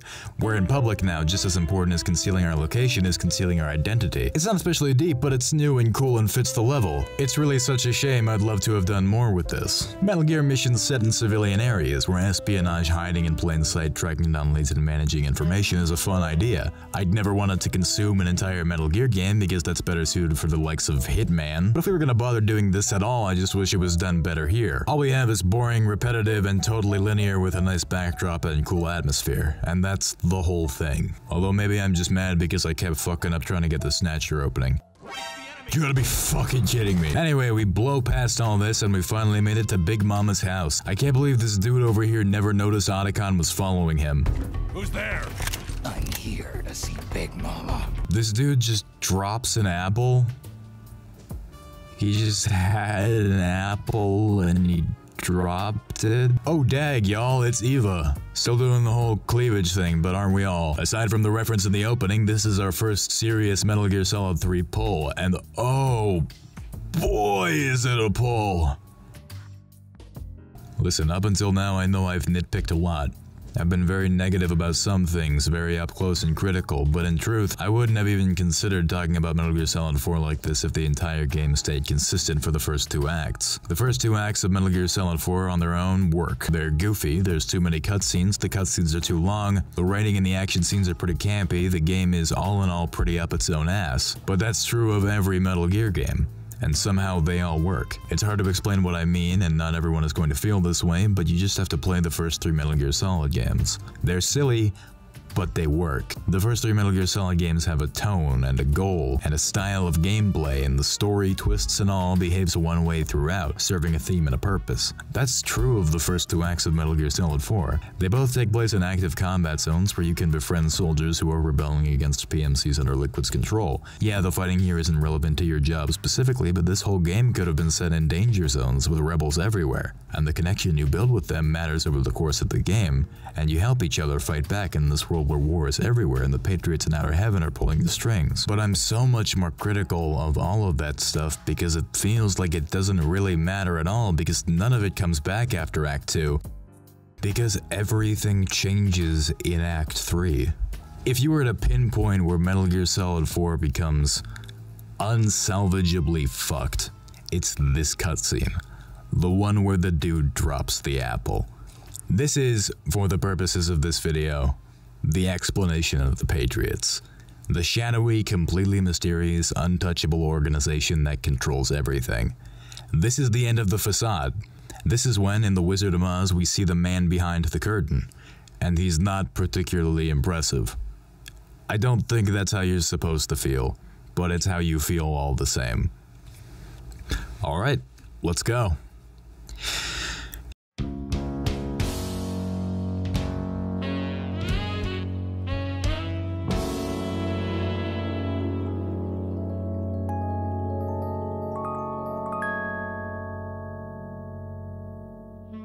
Eva is the surrogate mother that bore the clones of Big Boss. Big Boss's femme fatale from Metal Gear Solid 3 is now kind of the mother of Big Boss's kind of children. How was she in the right place at the right time to play this role? She was a founding member of the Patriots. The Patriots were created by Zero from Metal Gear Solid 3 during the Cold War in order to, quote-unquote, manage and control the American state. Sometime between Metal Gear 2 and Metal Gear Solid 1, the Patriots became AIs fulfilling Zero's role. They created the war economy. Then we recount the plot of Snake Eater with some Genesis metaphors that don't really make any sense, and then we follow up after Eva gets kicked out of China. I guess she just met with the people she double-crossed after failing the nation she double-crossed them for and then said, hey, can we be friends again? Zero used the money Eva failed to steal to form a secret society with the intent of fulfilling the boss's dream of a united world after, I assume, misunderstanding what he heard from a man who misunderstood what she said and then invited Eva. Other original members include Big Boss, Sigint, Paramedic, and Ocelot. I know, give me 1 second. Boss. The Boss was a legendary hero from the Second World War, known as the Mother of Special Forces. She had an almost overwhelming charisma about her. The CIA feared this, so they had her eliminated. That's not what happened. That doesn't even really make sense as a metaphor for what happened. Yeah, her skills and charisma made her the only person both valuable and capable enough to convince Fulgen she had defected, leading to her becoming a necessary sacrifice to ease Cold War tension, but the CIA didn't have a problem with her charisma. Anyway, Zero propped up Big Boss as a symbol of their ideals, hyping him up as a hero and a legend. He used the power of Big Boss's name to draw in power for the Patriots. Every era needs its symbols to control the people. Whether it be the stars and stripes, or the hammer and sickle. Wow, that really made me think. Big Boss and Zero began fighting, and worried about losing his symbol, he had Paramedic clone Big Boss. I loved him. 9 months later, I gave birth to 2 Big Bosses. Okay, but don't say it like that. Zero cloning him without his permission made Big Boss say, wow, okay, what the fuck, I'm done with you, you're all nuts. Then he takes off and makes Outer Heaven. Zero snowballs his way into mass control. Eva just outright says that Zero and Big Boss both misinterpreted the boss's will. And their absolute reverence for her drove them apart. God, the fucking shots in these scenes. Get it? It's like religion. Who made this painting? Hence, the Patriots as we know them. Eva says that all of this was because of a misunderstanding and small differences in ideology. Jot that down, that's important. Big Boss returns to command Foxhound and stages the Outer Heaven and Zanzibar Land incidents as a coup against Zero. These are the events of Metal Gear 1 and 2. Zero was behind Gray Fox's reconstruction as a cyborg ninja. Zero got Big Boss's body and turned it into a key because he has a weird obsession with Big Boss because everyone does, including Kojima. Big Boss turning his back on him made him really sad and led to his desire to control information, hence Metal Gear Solid 2 leading into Metal Gear Solid 4. Sounds almost like a religion. Sigint is the DARPA chief now? Really? We're going with that? It's true. Paramedic and Sigint are both dead. Naomi was brought in to do everything. Ocelot took off and did his own thing because of his crush on Big Boss. At some point, Raiden and Eva met up. Raiden wanted Sonny, Eva wanted Big Boss, and neither of them are big fans of the Patriots, so mutual interest, and that's how we got here. Eva takes us out back and shows us quote-unquote Big Boss's body, which is being kept alive, and his consciousness is being contained by nanomachines because of fucking course it is. We get a call from Otacon. Naomi's gone. Then this happens and it's wacky time again. Turns out Liquid found us and the PMCs are after us. We gotta grab Big Boss's body and go because he's literally the key to all of this. Suddenly Eva starts talking again because I guess we need another really quick, really shallow, really on-the-nose criticism of video game culture before we go. Nowadays, anyone with a computer can get combat training. The FPS games that these children love are distributed for free by these companies. They think it's cool to fight like this. And then we're doing this again. Hold on to me.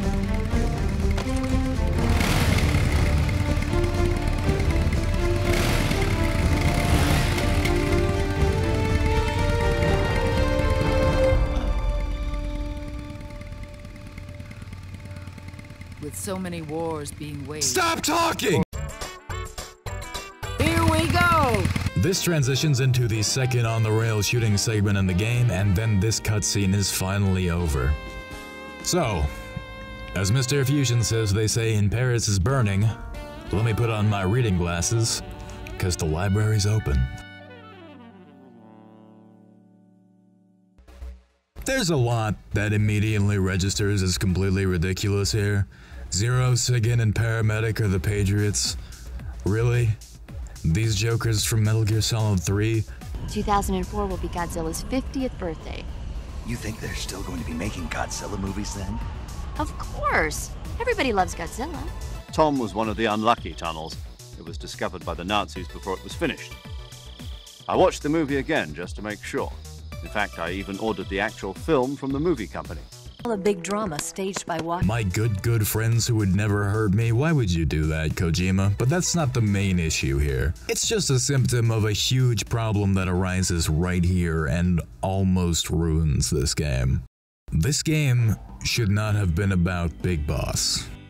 Now, if you've played all the Metal Gear games, you might be thinking, how can this not be about Big Boss? Isn't Big Boss the guy who caused all of this? Well, he wasn't. Before. Here's what we knew about Big Boss before this game. Big Boss was the villain of Metal Gear 1 and 2. These two games are very similar and the second one is better, but they are both canon. Big Boss was a legendary soldier and the commander of Foxhound, and in 1995 sent Grey Fox to infiltrate the independent military nation of Outer Heaven in South Africa due to information received by the US indicating that Outer Heaven was developing a dangerous nuclear weapon. Grey Fox was captured, so Big Boss sent the rookie Solid Snake next. Big Boss was actually the leader of Outer Heaven and fully expected Snake to fail his mission, but Snake kicked everyone's ass and discovered that the weapon they were developing was a Metal Gear. On the way out, Big Boss meets Solid Snake face to face. They fight and Big Boss supposedly dies. This is later retconned by Metal Gear Solid 5, but that doesn't matter. Outer Heaven is destroyed and Snake goes home, but it turns out Big Boss is alive. By 1999, almost every nation in the world has disposed of its nuclear weapons, with the exception of a small, recently independent military nation, Zanzibar Land. Sound familiar? Zanzibar Land has been attacking neighboring countries, stealing nuclear weapons. Roy Campbell sends Snake into Zanzibar Land to save some guy and a bunch of shit happens. Turns out that Big Boss was pulling the strings behind Zanzibar Land and Grey Fox continued to work for him. Snake fights Grey Fox and Grey Fox mostly dies. Then Snake meets Big Boss again. Big Boss explains that his goal is to perpetuate war to give soldiers like the two of them a place and a purpose, because a soldier's mind can never leave the battlefield until they're killed. Big Boss is a war criminal who tried twice to create an all-powerful nation of soldiers because he believed in this idea more than anything. Metal Gear Solid 3 takes place before the first two Metal Gear games and Big Boss is the protagonist. It's also like the best fucking game ever, but that's not important.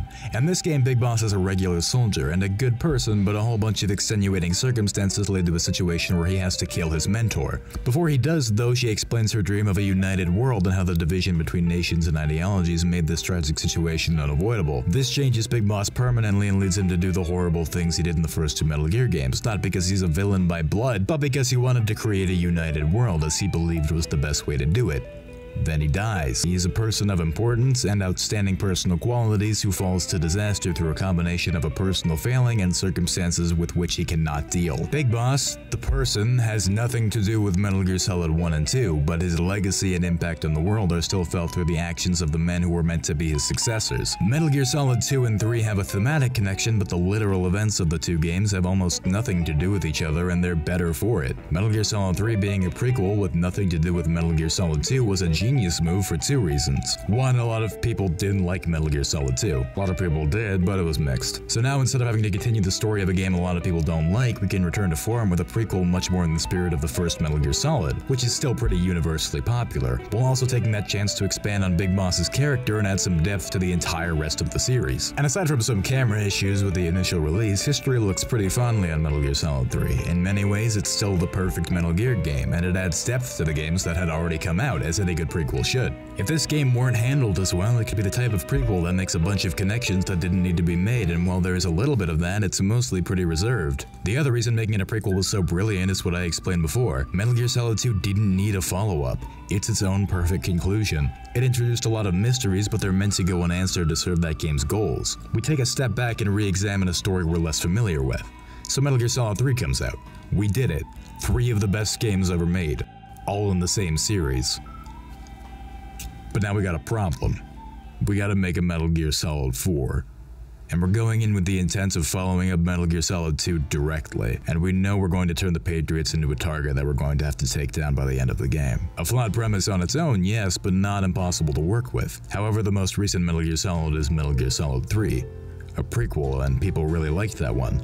That one revolved around Big Boss, so we're trying to do in Metal Gear Solid 4 what we did in Metal Gear Solid 2. Only instead of making a point about how Solid Snake became a huge icon and not letting you play as him, we have a couple of throwaway lines about how Big Boss is a similar sort of icon in this world. This is developed more in later games, Peace Walker and 5, but here and right now it's just the seed of an idea and some more lazy pod shots at people who play video games and get too into their war games. I'm not against that on principle, it worked really well in Metal Gear Solid 2, but this game really doesn't take the time to make it work again. As a sequel to Metal Gear Solid 3, we're just kind of dragging up Big Boss and his team to try to give them a place in the story set 50 years after their story. As a sequel to Metal Gear Solid 2, we have to answer the mystery presented in that game surrounding the Patriots. We have to give them a face, but it can't be a new set of faces because that's not a reveal, so it had to be a set of faces we already know, but nobody in the West played the first two Metal Gear games, so it has to be characters from Metal Gear Solid 3. And the only American characters in that game are the team of Operation Snake Eater, so bam! Problem solved. The Patriots are these guys. These fucking guys. No, seriously. Suddenly the Patriots are all about their warped understanding of the boss's will. Spoiler alert, when Solid Snake takes down the Patriots, he's inadvertently fulfilling the boss's dream of a united world. Can you imagine how powerful that would have been if nothing from Snake Eater was mentioned in this game? If the genetically inferior clone of Big Boss and his comrades managed to take down the Patriots and unite the world without ever knowing who the boss was, wouldn't that have been wonderful? To have the next generation save the world just by being good people and having better ideas from the one that came before? And to have us, the players, put those pieces together and understand what happened ourselves? Not to have it all shoved in our faces with hours of dialogue explaining how many times we were tricked as we played a role in this 9-dimensional chess game between characters who I really liked a couple of years ago, but I'll never be able to look at the same way again because they were sacrificed for the checklist of goals that a fourth Metal Gear Solid game had to achieve, but that's just not the case. So Paramedic made the clones of Big Boss. The DARPA chief is Sigan. Zero is the man behind the Patriots. If you had said that before Metal Gear Solid 4 came out, the dumbest people on the internet would have laughed in your fucking face. And suddenly this story revolves around Big Boss. And it didn't need to. This game shouldn't have been about Big Boss. But it is now. And we gotta move on. So after we officially jump the shark, we get on a bike with Eva and have an on-rail shooting segment. Yeah, it's a pretty forced callback to Metal Gear Solid 3, but after the one that just happened, you're probably pretty numb to it. It's nice looking, at least. We're taking advantage of our beautiful level to have some really nice looking set pieces. We're getting a nice look at whatever city in Eastern Europe this is. It's also only 10 minutes, which would feel long in most games, but is mercifully short for Metal Gear Solid 4. We blow up, crash the bike, crash the van, sorry mom. Come back in one piece. Man, I could be reading One Piece right now. It's time to 1v1 Raging Raven. We get another reminder that we have this syringe, and then Raven busts through. Come on! Show me your rage! He's so angry. And it's a fight! The structure of this fight is largely the same as the one with Laughing Octopus, and that's not really gonna change for the other B&Bs. It's just a matter of hitting her before she can hit you, either by staying out of her field of view or just outskilling her one-on-one. This time though, instead of being set in a small lab, the fight is vertically oriented, with you running up and down a clock tower and her on the outside trying to spot you, shooting rockets, dropping bombs, and setting her drones after you. You're most likely gonna fight this one with either a rifle or a rocket launcher.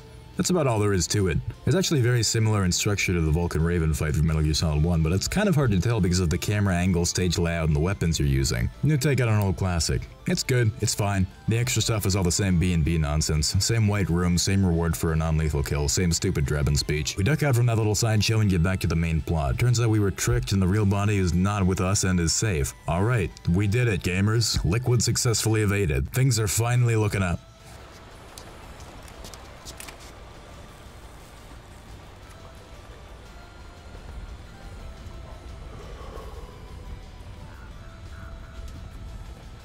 Liquid. Shit, guess not. We were sold out! Naomi, why? I love this little back and forth. Snake is always the best part of every conversation in this game, except when he's talking to Liquid, because Liquid is just delightful. He's all of Ocelot's weird, wacky Russian cowboy mastermind charm, but with all of Liquid's obsessions and eccentricities, he's just fun. Ocelot's fucking awesome, he always was. Then this happens.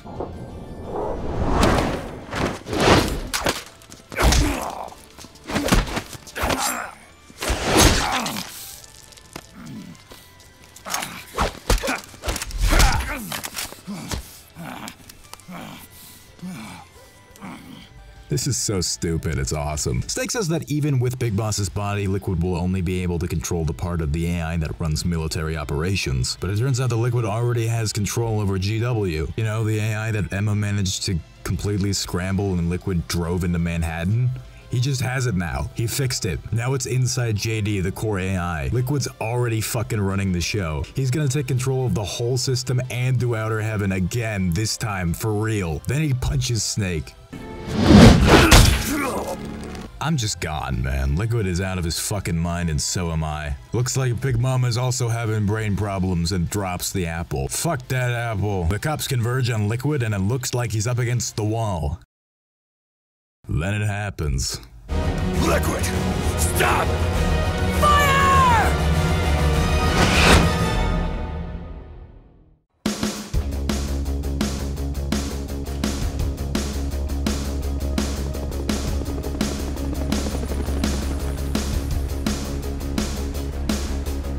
They say they're sleeping like a soldier trapped inside of an iron lung.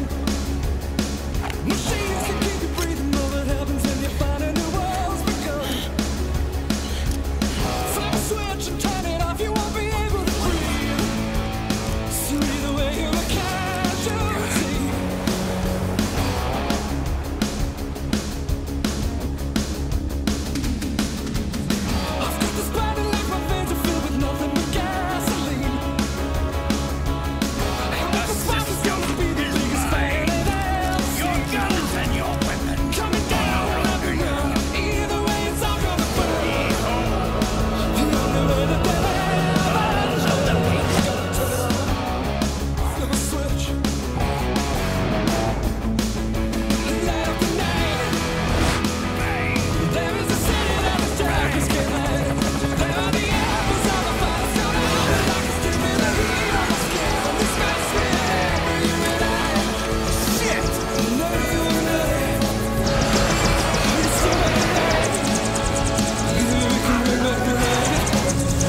Look, I don't know how this sequence was supposed to play. I don't know if I'm supposed to be shocked by Liquid's actions. I don't know if this is supposed to upset me or if I'm really supposed to care about the part where Meryl and Johnny fall off the boat together. I don't know if I'm supposed to cry when Big Mama dives into the fire after Big Boss's body because brain problems, I guess. I don't know if I'm supposed to be mad that I think Big Boss is finally dead like I already did before this game, like he was supposed to be, but he's actually not. In almost every scene in every Metal Gear game, it can be incredibly difficult to discern exactly what the author's intent was. I almost never know what emotion I'm supposed to be taking away from a scene when I'm playing Metal Gear. But you know what I took away here? You know what everyone took away here? Hope. The hope that maybe, just maybe, Liquid's finally gonna inject some fucking life into this dog and pony show. The game up until now has been at best drab and average but effective, but 2 hours ago swerved right into Stupid Town and hit the fucking orphanage. The Stupid Town orphanage. But now Liquid's here and he's gonna light this motherfucker up! So that happens. Ed and Jonathan of Rat Patrol have this little back and forth. Like this is the end of an action movie about them, about whoever these men were. They don't die here, but it sure seems like they're supposed to. Meryl's unconscious, so Johnny takes off his mask finally. Oops, he's super hot. There's a weirdly long, kind of sexual CPR sequence. She's fine. Then they kiss and it's horrible. The shit between Johnny and Meryl makes Otacon and Naomi's little fling look like fucking Casablanca. Eva is in Snake's arms, still speaking in riddles that are entirely worthless and 90% meaningless. Basically all she's saying is that in the process of fixing the world, Snake is gonna die. Then she dies. Then Drebin and his fucking monkeys show up to drag us back home. I'm done. That was Act 3. Get us the fuck out of here. Gonna meet you on the ice cream plane. The ice cream plane before dark at night. The ice cream plane. Sonny speaking some good old Japanese.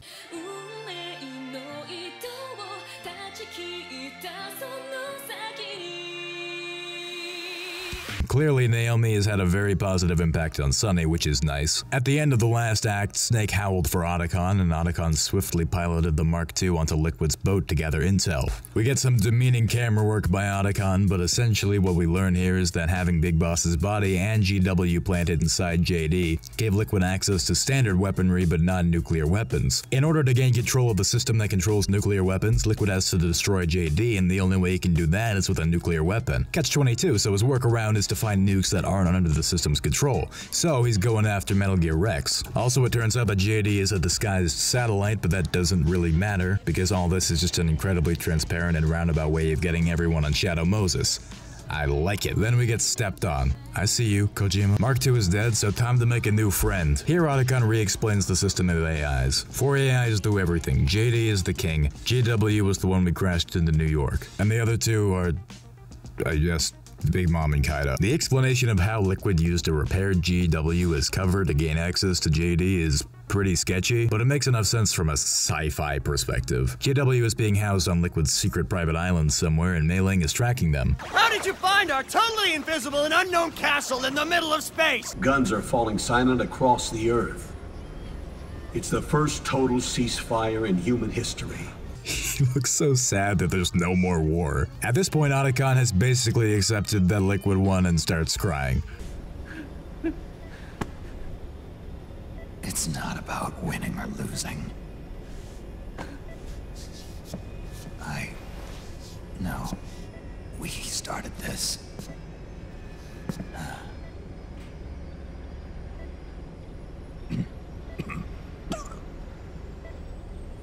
And it's our duty to finish it.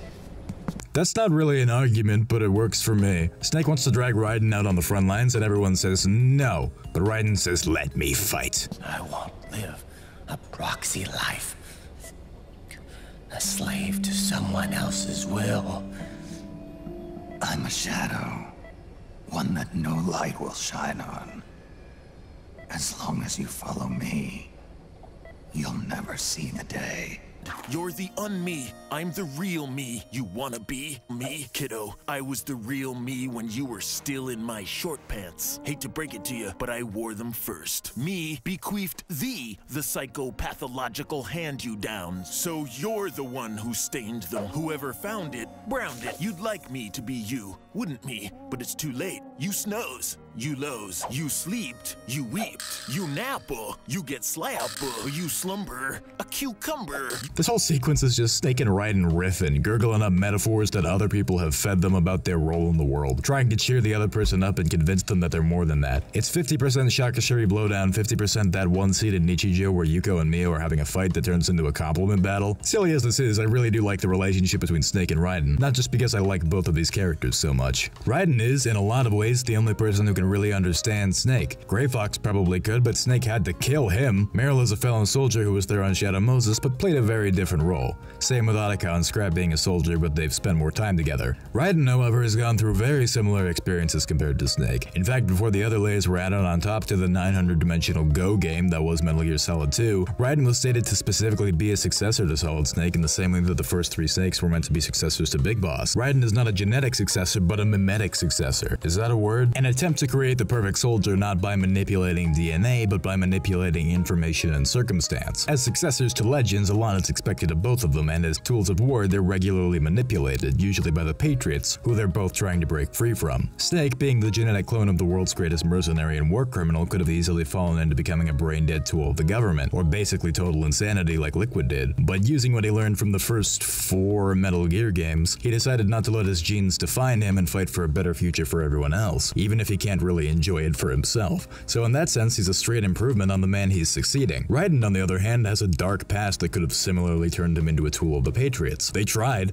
They literally turned him into a weapon and took everything from him, and that could have completely undone him like it did Gray Fox, but he's still fighting, both for everyone else's future and because, unlike Snake, he still has a shot at living a life free from the Patriots' control. Despite having nothing, they're always both focused on the mission, because they know what they believe in and they won't stop pursuing it no matter what. That's why they're two of my favorite characters, both very different approaches to exploring the theme of what defines you, and both realizing that everything affects you and makes you who you are, but only you can decide what you want to be. I have a lot of issues with the use of Raiden's character in this game, and I'm still delaying talking about them until the end, but just know that even if I don't like his role in this story, and I don't like that he was brought back for this game at all, and I really hate how his story ends, his character is not inconsistent in this game. Everything he does is completely in line with how Raiden should act and what he should believe in. Toe to tip, this is a Raiden. The rest of the briefing doesn't really matter, but Mei Ling shows up. Cool. Hi. She's also certainly acting like Mei Ling. He who submits to heaven shall live. He who defies heaven shall perish.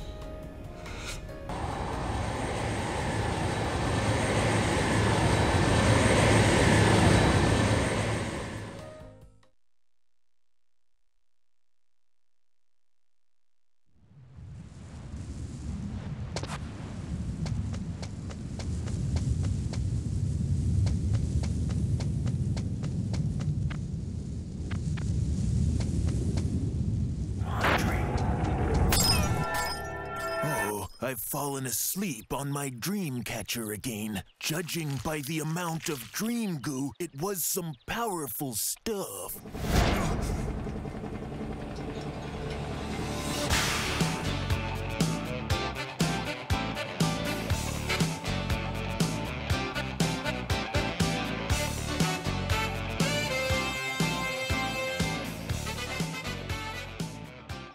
Just a quick note here, a good amount of the footage here until the end of the Crying Wolf fight is from a long play by Ricky C from longplays.net. He tends to stop for a more explosive approach. I shamefully lost the original footage, so sorry for no subtitles and lower quality, and thank you, Ricky C. Act 4 is the one where we just say fuck it and really let loose with the Metal Gear Solid 1 nostalgia pandering. We're back on Shadow Moses Island. We're given a face camo that lets us play as MGS-1 Snake. Upon entering the heliport, the game starts to play the best that's yet to come from the end of Metal Gear Solid 1. Once you walk past certain areas, the game starts playing a lot of audio flashbacks to lines from Metal Gear Solid 1. Out of everything in the entire game, a game that has been desperately trying to make you remember older Metal Gear games, the opening of Act 4 is the most blatant, on-the-nose, embarrassing, heavy-handed, shameful attempt at capitalizing on nostalgia, and it's fucking awesome. The first half of Act 4 is one of the only places in the entire game where I can confidently say that the game hits the notes it wants to with respect to nostalgia and the theme of decay. Snake waking up and suddenly becoming older and more detailed is beautiful. That's it. That's the whole game. His pack immediately gives in upon touching the island. There's some enemies before the heliport, not humans, but Gecko, and they're concealed by the blizzard, so once you get there, you can really take your time walking around and appreciating how different it looks, especially since you just played this sequence. Catch all the flashbacks and take in the atmosphere. The archipelago is slipping into the ocean because of climate change, but I don't know how that would affect the weather here. I imagine that even 9 years ago it probably snowed a lot on Shadow Moses, but even so, the blizzard is a nice display of how console tech has improved, and it really feels like this whole area is consumed by time.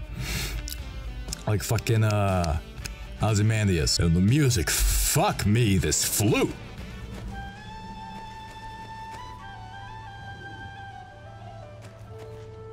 What doth life? Are we just fleshy blips in some meaningless stew of cosmic oblivion? Or is it vice versa? I promise that's my last Xavier pull. It's one of the most memorable uses of score in the entire game, which is kind of a shame because music could have really been the missing piece that made a lot of these scenes work. Nothing really brings back a feeling like a melody from a long time ago. Billy Joel wrote a song about this. You can listen to a song from a game or movie years after you first experience it, and sometimes that feeling will hit even harder than it did the first time. Believe me, this game doesn't slouch on music. This OST is incredible. Harry Gregson Williams crushes it every time. Old Snake is beautiful. Love Theme by Nobuko Toda is haunting, and they got Ennio fucking Morricone to do a song over the credits, and the sound design and placement for a lot of the classic Metal Gear songs is pretty on point. That said, it's a little that Can't Say Goodbye to Yesterday and Way to Fall don't appear anywhere. There's obvious reasons. Having either of those songs play anywhere besides the credits of the game they were made for might detract from them a little bit. They have one purpose and they serve it well. And maybe the point is that those songs kind of belong to Raiden and Big Boss, and this is Snake's game, but if that's the case, it just goes back to what I keep saying, which is that Raiden and Big Boss didn't need to be in this game. Their stories were told, and to bring them back and to say, no, this is the real ending for them, it's weird that they would just suddenly show this reservation in bringing back those two songs, although possibly, maybe there was a licensing issue. So I guess my issue is still just that Raiden and Big Boss are in the game, and I should give it a rest. The real issue is that the original Metal Gear Solid theme is missing, and I know why that happened. I know it wasn't a choice, but I'm just saying it becomes a big problem later on. Because it really hit you hard when it was played in Metal Gear Solid 2 and 3, and to not have it play at the end of this game is it's just a sad thing. So we're gonna go through most of Shadow Moses pretty quickly. We're going from the heliport to Rex, which is really the whole way we win in Metal Gear Solid 1, it's just that there isn't much stopping us this time. There's no detours, there's no backtracking, so suddenly Shadow Moses feels a lot smaller and emptier than it did 10 years ago. I guess 20 years ago now. There's a lot of Easter eggs, there's tons of references and callbacks, and some of them land better than others, but it's just cool. There are no human enemies in this part. It's all Gecko and Dwarf Gecko, although I guess Dwarf Gecko are being called scarabs in this game, which helps keep the feeling that this place has been abandoned while keeping this, you know, a real level. In theory, there could have been people here. Liquid could have sent human beings out to patrol to make sure nobody sneaks in, but he didn't, because it wouldn't work as well. It's a fun little walk down memory lane, and even though Metal Gear Solid 4 is as old as Metal Gear Solid 1 was when this game came out, this sequence has aged surprisingly well. Metal Gear Solid 4 on the whole is held up visually better than most PS3 games, in spite of a lot of the blander choices for colors and scenery. This still feels like a modern look at a retro game, same as it did when this game came out. I'm sure if you made Shadow Moses in the Fox engine or whatever, it would make this feel a lot simpler and more shallow, but this works.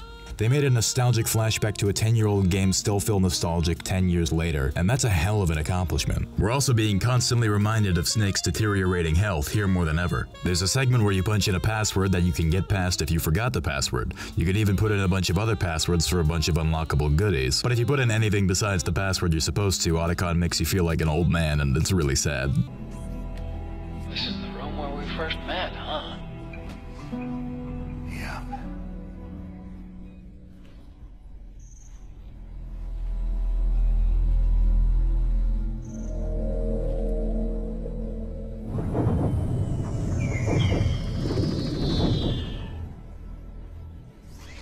Conjuring up any unpleasant memories, is it? Fucking shut up, leave me alone. We have to acknowledge the area where Snake and Hal first met, which gets us talking about Grey Fox, which of course leads into talking about how Naomi stabbed us in the back after, you know, nailing Otacon.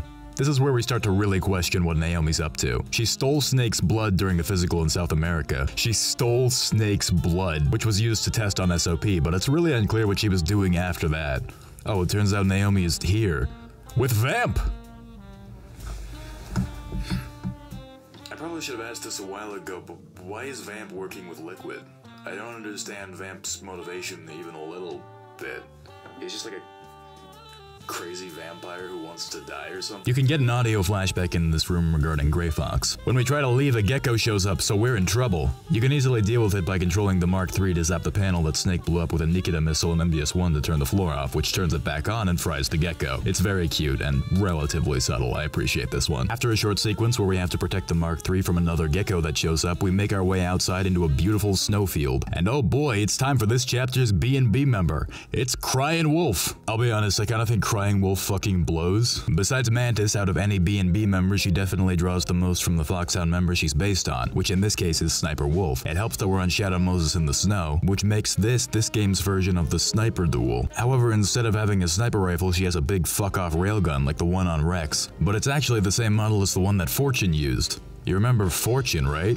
She is Lady Luck. There's also an element of hunting and tracking in this fight, as Wolf can smell you from downwind and can chase you down, as well as being able to pick you off from a distance with her railgun. The hunting theme is obviously meant to match the Wolf theme, but it also has parallels to the fight with The End, which is MGS3's sniper duel. However, whereas Sniper Wolf is simple but effective, and a strong argument can be made that The End is the greatest boss fight in video game history, the Crying Wolf fight is little more than a forgettable clusterfuck. In fact, since her weapon is not a sniper rifle, and this fight has a pretty different format, it feels unfair to compare this fight to either of those, but then again, this fight tries really hard to make you remember Sniper Wolf, so you get what you pay for. Apart from, you know, her big dumb robot suit, she also summons a bunch of frogs that are also looking for you. This summoning mob nonsense is in every B&B member fight in some capacity, least offensively in Laughing Octopus because you fight them before her fight, but here, God does it detract. Making a boss fight more difficult by shoving in a bunch of enemies that you have to manage at the same time is almost always a cop-out that I really dislike, but here especially it's a pretty brazen rejection of what makes the original two sniper duels so memorable. In a word, that is intimacy. The sniper duel at its core is exciting because it's two people wielding an incredibly precise, incredibly deadly, extremely skill-heavy weapon and trying to eliminate the other person in a one-on-one. That's what makes it a duel. I know it's a single-player game and it's actually massively tilted in the player's favor no matter what. I know it's designed for you to win. I'm not a dummy, I know how video games work. I'm just talking about the presentation. The game makes you feel like this is a real mano-a-mano test of skill. The Sniper Wolf fight is thrilling in its simplicity. Every time you're capable of doing damage, you are also completely exposed. When you're looking through the scope, you're looking for a person who is also looking at you, and you know that if you don't work quickly, that person is going to be aiming right at your head and pulling the trigger. You need to take medicine to stop Snake's hands from shaking. The fight with The End, on the other hand, is much more a test of patience, stealth, and endurance, which is why it suits Metal Gear so well, and especially Metal Gear Solid 3. It can take you an hour slowly tracking down a master of sniping and camouflage. Through and through, it's hunt or be hunted. In all of them, besides the first Sniper Wolf fight, which you have to snipe your way through, you can opt to use your other options because Snake is a jack of all trades, and you can use his massive set of skills and tools to outwit someone who we're told is hands down the best at what they do. And in fact, given that The End is a legend but also a sleepy old man, there are a number of much cheekier ways of getting around fighting him properly. Crying Wolf is just a fucking person in a wolf costume. Her way of tracking you is a wolf thing. It's completely different from how you track her, which is your eye patch. You can also hide in a number of places where you can spot her, but there's basically no way for her to get to you, like under the truck or in the tower, so it's just a matter of waiting for her to be done running around and screaming, and then she pops out of the top and tries to take a shot at you, but I found she never really hit me when this happened. Since this isn't my footage, you'll just have to take my word on that, but it's true. Just take out the frogs, wait for her to pop up, and then put one in her head. It's dull, it's tedious, it's bloated with extra stuff, and I'm not a fan. Why is this next generation of soldiers so much lamer than the older one? With all this robot nonsense, shouldn't this person be way more difficult to fight than The End? I know The End has vocal cord parasites, but he's just a guy with a gun. I feel no tension in this fight whatsoever. It's just bad. Anyway, after the standard B&B sequence, we see a wolf carry her off.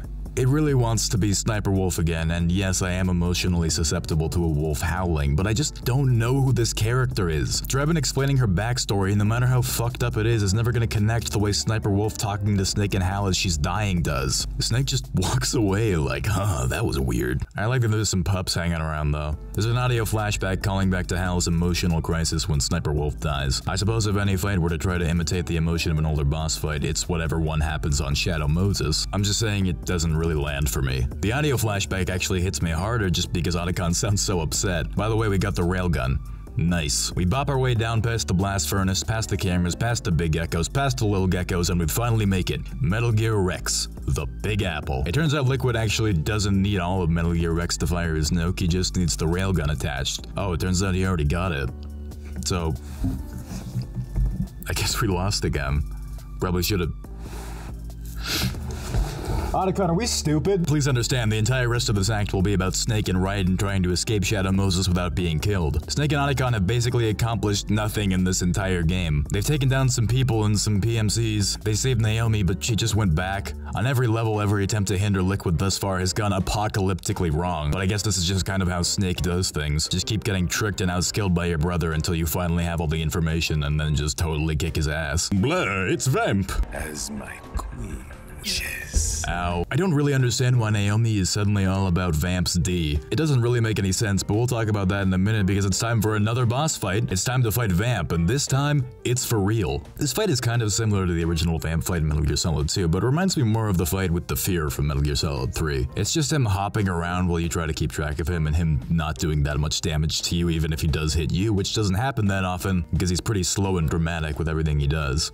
He doesn't have a gun or anything, he's all melee, so he just runs and jumps at you, does some flip kicks, and you fill him up with bullets for a while. It's a pretty nothing fight, but I won't say unloading an M10 into Vamp isn't cathartic. Once his health is all the way down, Otacon will say, yeah, you did it. Here, if you don't know how to beat him, he'll regenerate all of his health because immortality nanomachines, remember? So the next time you get him down, you're meant to grab him and hit him with the syringe because it'll decrease nanomachine control. This is where the syringe gets its payoff, by the way. The only places it's gonna be used for the rest of the game is to give Steve a little boost. Why'd I call him Steve? Hi, I'm Steve from Metal Gear Solid. Hey, it's me.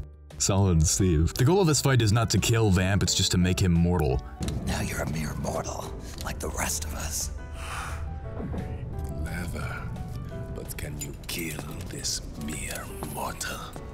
I like this line because Vamp is acting pretty smug for a guy who just took 400 bullets to the chest and is now vulnerable to die to 1. Worth mentioning, if you do this on basically anyone else in the game, the same thing that happens at the end of Act 1 where they recall everything at once and start freaking out will happen. So that's pretty fucked. After the Vamp fight, a bunch of geckos show up.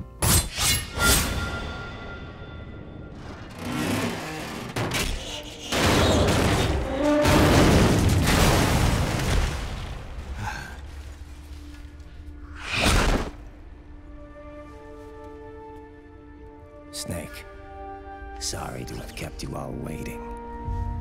He's so cool. This is the part where 3 things are happening at once. Otacon is trying to get Metal Gear Rex operational using the Mark III. Meanwhile, we're controlling Snake firing the railgun at a bunch of approaching gecko in a bit of a power trip. They're suicide gecko, meaning that they'll blow themselves up if they get too close and basically kill you instantly. Meanwhile, the screen is split down the middle, displaying Raiden clashing blades with Vamp. This is really the only time anything like this happens in the game, aside from one other place where it works a lot better and has a much clearer reason. And I have a pretty hard time thinking of a good reason why this was done here. Consider that Raiden and Vamp are fighting on top of a Metal Gear.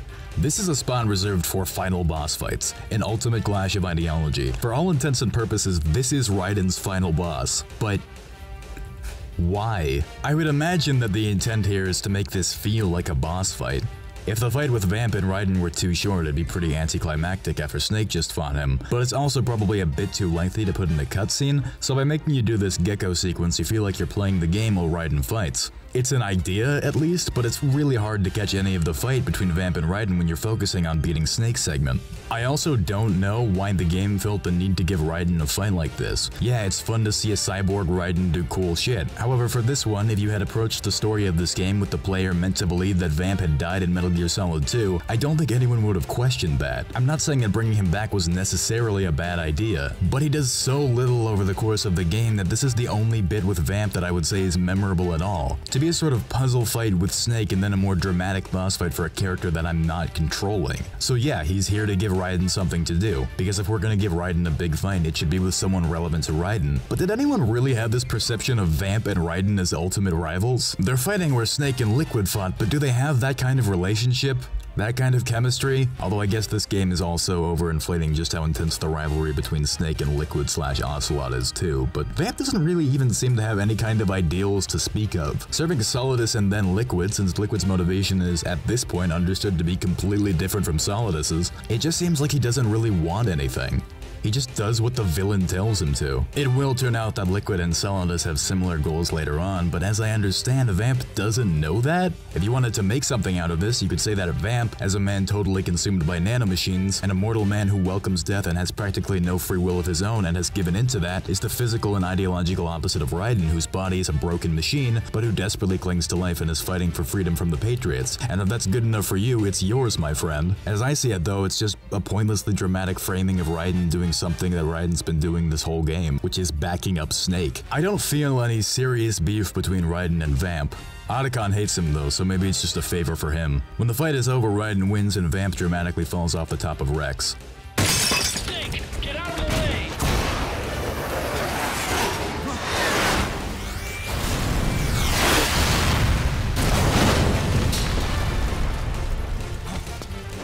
Rex. This thing might come in handy after all. That's awesome. He was never immortal. His natural healing abilities were enhanced by the nanomachines inside his body. But after so many battles, he's finally reached his limit. No, it was because I got him with the syringe and then Raiden hit him with a sword. Were you paying attention? Naomi walks in and cries because Raiden says that Sonny said I cooked them right. This is meant to be the emotional slam dunk of the Naomi-Sonny connection, which, well, hold on a second, because this entire scene is a trash fire. But know going in that this could both refer to Sonny having correctly cooked the eggs and having finished the Fox Alive virus. Naomi gives Vamp another syringe and holds him in her arms as he dies. Then she cries. Naomi's relationship with Vamp is very tenuous. The only connection there seems to be that they're both being kept alive by nanomachines of her design. So she empathizes with him in a sort of I'm sorry I made you into a monster way. Naomi explains that Liquid is running the Patriot system at Outer Heaven from a boat called Outer Haven. Get it? He plans to launch a nuke from there. She reiterates that Snake has to die when this mission ends. She says some nonsense about how we're only given life to atone for our sins. Naomi plugs herself with a syringe and reveals that nanomachines were keeping her alive because she has cancer. The nanomachines have kept it from progressing, but there's nothing more they can do. Is that because you turned them off? Naomi dies here and Otacon cries here because they had sex in an airplane. She keeps talking to the robot as she's dying.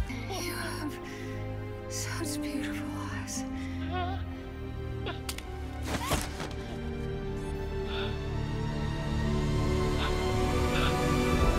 I'm sorry for everything. I think this is probably the worst acting in this game, mocap and voice acting, but with respect to Jennifer Hale, there's probably no vocal performance in the world that could really sell this. Come on, pull yourself together. You're right. So this scene is a fucking disaster, and the game is about to get really awesome. So before it does, you can feed her all day with the vitamin A and the bromo fizz, but the medicine never gets anywhere near where the trouble is. I've heard a lot of people say that Naomi is their least favorite part of Metal Gear Solid 4, and I think a lot of that is due to this totally botched, totally ridiculous death scene. Before I talk about Naomi specifically though, I'd like to talk about the way female characters are written in Metal Gear. 2 hours in, I hit you with the video game feminism. Gotcha, bitch! Consider if you would that every single numbered Metal Gear game has at least one female character with a romantic or familial relationship to the main character and or Otacon get hurt and or die in the second half for an emotional gut punch. This too isn't inherently good or bad. It's a trope, it's a cliche, but how well it works all depends on how well that character is developed and if the impact it has on characters it affects feels earned. Yeah, Meryl is your sidekick and in love with you and then gets shot and cries and possibly dies depending on if you're a loser, but the game spends a good long time building up to this, having Snake and Meryl's relationship develop naturally through working together and sharing their perspectives with each other. Sniper Wolf is also somewhat effective because you have to kill her despite Otacon begging you not to. It's a pretty one-sided relationship between them, but you get to empathize with her as she's dying while Otacon laments that this had to happen, not because Sniper Wolf or Snake are plainly bad people, but because of the nature of war. The writing of female characters is unquestionably the best in Metal Gear Solid 3 when Eva, whose entire goal both in her mission and eventually personally is to get the better of Snake emotionally, but when she gets hurt and she expects him to get all teary about it, he's still just focused on the mission, and then when he's sure his job is done, then he lets his guard down and she gets the better of him. The real emotional gut punch is in the death of the boss, whose relationship to Snake is that of a superior, of a mentor, for. Snake is focused on the mission, but the boss is the one who made him into the man that he is, capable of focusing on and handling the mission as though it is more important than anything else. And because of how strong their connection is as a mentor and student, he's able to follow that mission all the way to the end, which means he has to be the one to pull the trigger and kill her. And he's able to do it. He's able to kill someone who matters to him more than anything because of the strength of their relationship. And he doesn't understand what her motivation was that led her to betray the US and put Snake in that position where he had to do that until after he's already killed her and he learns that it was for him and their country, and that she had to sacrifice not only her life but her legacy and identity to carry her mission out to the end. And then he cries. It's fucking great. So Naomi has sex with Kojima's self-insert for no reason, and then betrays him for no reason, and then kills herself for no reason. Am I wrong? Could someone please explain to me a reason for any of Naomi's actions in this game? She got aboard the Nomad with the intention to meet Otacon and plant the seed that would become Fox Alive, the program that would neuter the AIs. I understand why she has a relationship with Sunny because she switched focus to her to have her develop Fox Alive. After the program is used, she leaves us a video message that explains that that's what took place, with a bunch of annoying metaphors scattered in because fuck this character. Her goal was always to shut down the Patriots AI, and according to the video, it seemed like she planned to die from the beginning. She apologizes for lying to Snake and Otacon, but she doesn't explain why she lied, just that she did and things worked out. No matter how poorly written it is, I can believe that Naomi and Otacon felt some chemistry and decided to have sex on an airplane. That's fine, whatever. But if the relationship between them was this strong, they needed to have a better explanation for why she betrays them after meeting with Sunny and then dies by her own hand than not having an explanation at all. In the opening of Act 5, they explain that she gave them a bunch of information that helps them infiltrate Outer Haven, and that she's been working to prevent the launch. But when does that happen? How does she get the information to them? The only time she's in a position to be informing the team on the Nomad is before Act 3. As far as I can tell, her whole plan is accomplished before Act 3 even starts. After she betrays Snake, she seems pretty chummy with Vamp and Liquid. What purpose does this betrayal have? Did she not have the information she needed about Outer Haven the first time? It's only launched after she dies. If she needed to go back to get more information somehow, how did she get that data to us? Did she just email it? They flat out say that she left her plan in Sunny's hands, which could only have plausibly happened before her betrayal. You could say that her betrayal at the end of Act 3 is part of Liquid's plan because her rescue at the end of Act 2 is part of Liquid's plan from the beginning, but Liquid's plan from the beginning was to be assisting Snake, so if we're all on the same side, why are we moving around like this and then dying for no reason? It seems like the real reason for her behavior is that if Naomi had stuck around and been upfront and honest, Snake and Otacon would have had too much information for the purpose of their goals. Naomi has a whole plan and only doesn't explain it so that she can reveal it with this dumbass video bullshit after it's all over. This is a problem with the whole game, where characters seem to be regularly lying and withholding information for no other reason than maintaining the flow of the story, but God, is Naomi just the worst about it. They totally write her out of being with Snake and Otacon twice, the position where she has the greatest ability to pursue her goal of taking down the AI. I'm not usually too concerned with plot holes and missing information like this, but I am when it's at the expense of my understanding and appreciation of a main character. Whoa. This is awesome. I'm busting out as Shadow Moses on Metal Gear Rex, plowing through hallways filled with Gecko. I got all kinds of weapons and I can play my iPod as loud as I want and Mom can't even stop me. Is this really the same game that totally crapped its pants 5 minutes ago? This kind of feels like emotional whiplash. Not that I'm complaining, I appreciate that Kojima thought to get me out of there as hard and fast as he could. There's really not much depth to this segment, but God is it fun. This is what people have been dreaming about since Metal Gear Solid 1. This is the kind of dumbass fan service I can get behind. We bust our way out, and with Raiden backing us up, it seems like we're home free as soon as we hit the dock, but then Raiden is crushed under falling rubble, and if that weren't bad enough... What's that?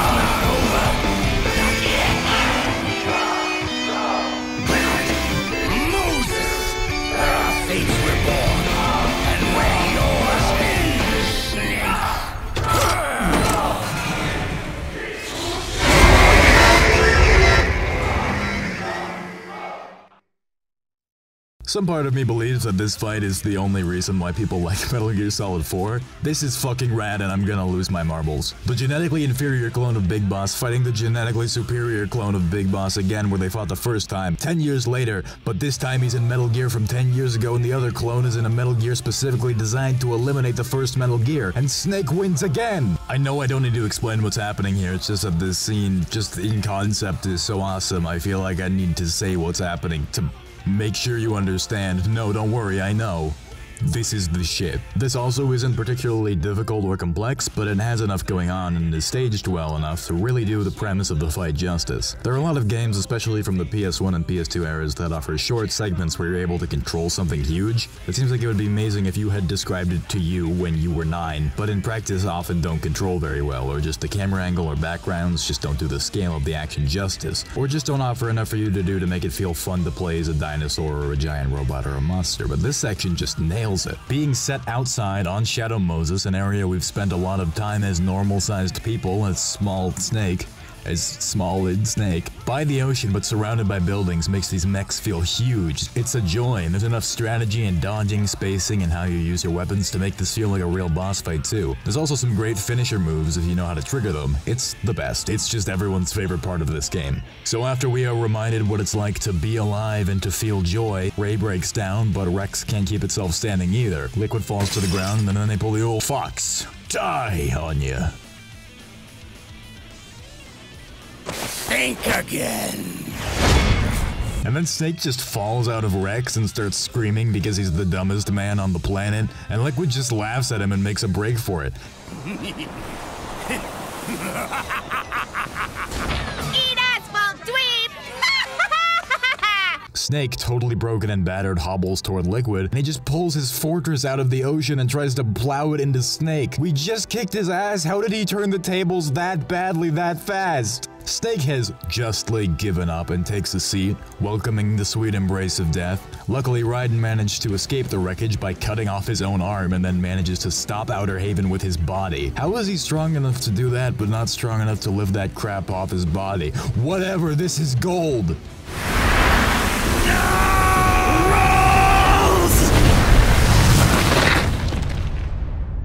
Jack, do you remember the day we met? Yeah, it was in front of Federal Hall. There were all these tourists around you.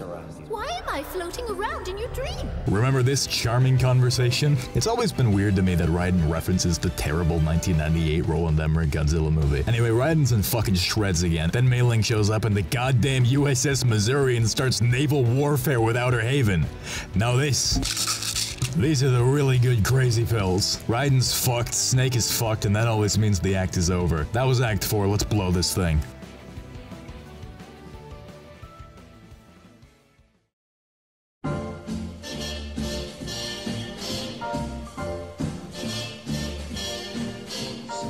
The briefing for Act 5 takes place on the Missouri because Mei Ling scooped us up. Everyone's here now, including Meryl and Johnny somehow. We finally got a team together. We're allegedly meant to be learning the plan for infiltrating Outer Haven, but can you imagine being in the room when Kojima pitches what's going on in this scene? So they won't be able to see the Missouri until they surface. Why would you? The microwaves that'll fry whoever gets close to GW's core are established here as well. A giant microwave oven. You'd have to have a death wish to go in there.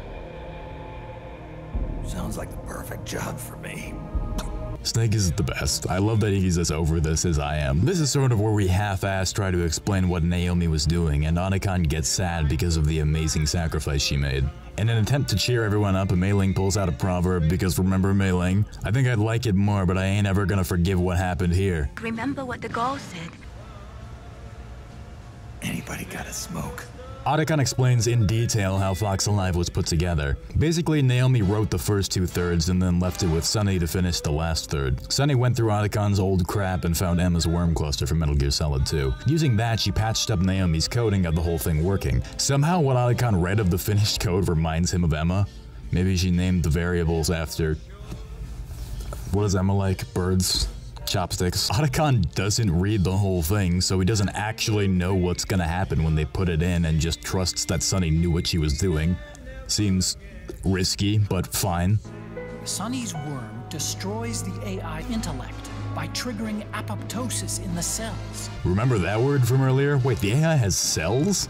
That doesn't sound right, but I don't know enough about apoptosis to dispute it. After that, we get Otacon worrying about Snake's health. It really is hard watching Snake fall apart like this. Otacon acts similarly to how Meryl does earlier, asking Snake if he wants to back off and let someone else do the job. Obviously, Snake doesn't budge. I get worrying about Snake and wanting to ask one last time, but really, who else but Snake could do this?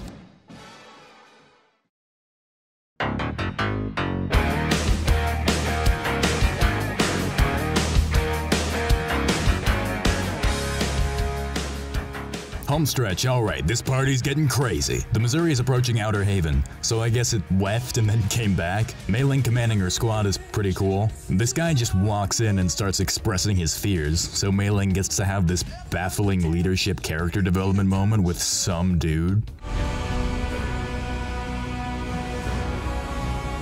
It turns out Raiden's alive, but he's resting. Johnny, stop grabbing people's asses. What's wrong with you? Through conversation, we get a little bit of context regarding how Liquid's takeover has affected the world. Without nanomachines, a lot of soldiers have suddenly been rendered emotionally incapable of fighting, leading to mass desertion. Once again, we're just sort of told what's going on the outside, but it's not immediately relevant. The only practical upshot of this is that nobody on this boat knows what they're doing, and the only people able to handle this mission are Meryl, Johnny, and Snake, and Meryl and Johnny actually totally aren't. I don't know what happened to the other half of Rat Patrol. They're just not here. I guess the lack of nanomachines really did them in. Also, Drebin's here. Somehow? This is a boat. He's responsible for this little operation having any weapons and equipment post-Liquid's takeover of SOP.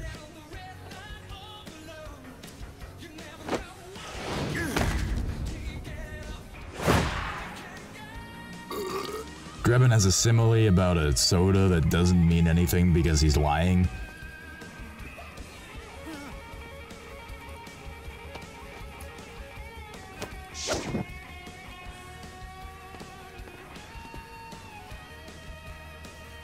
Enjoy it. Could be your last.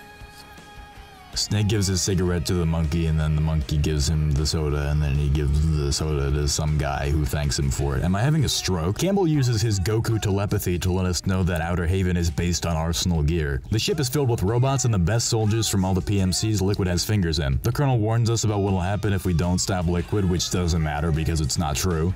Listen closely. No. They try to squeeze some botched drama out of the Colonel calling Meryl.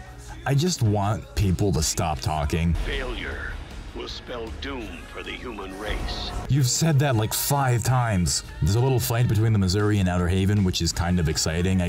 Come on, let's just jump ahead. Snake is in Outer Haven, Meryl hurt her ankle, and Akiba fell into the ocean, so everyone besides Snake is still a colossal fuck-up. Finally, we get to play the fucking game. During this chapter, weapons from Drebin are always super cheap, due to the collapse of the war economy, which is a nice touch. Now that we're on Outer Haven, there's not a ton of regular gameplay between the start and the sort of final boss's final section, but what's here is so good. After so many distractions, cutscenes, and different styles of gameplay since the start of Act 3, even the ones that I really enjoy, when you finally get to the opening of the final act, it's like, oh yeah, I'm playing Metal Gear Solid.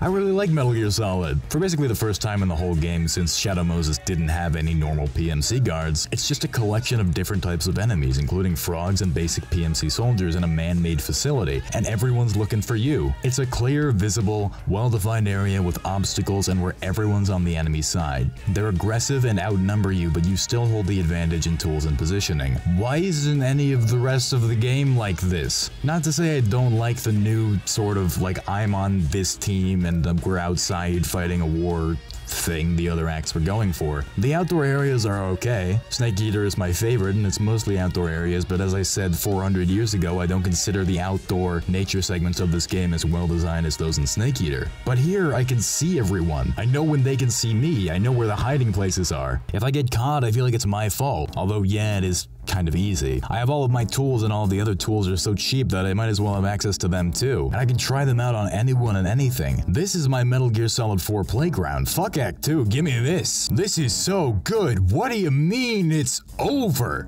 That was like nothing! That was like the most transparent, obligatory gameplay section so that we can keep doing the other stuff that's already bloated this game to shit. So that was the level part of the last act of the game. Maybe Kojima ran out of money. But anyway, it's time for the boss.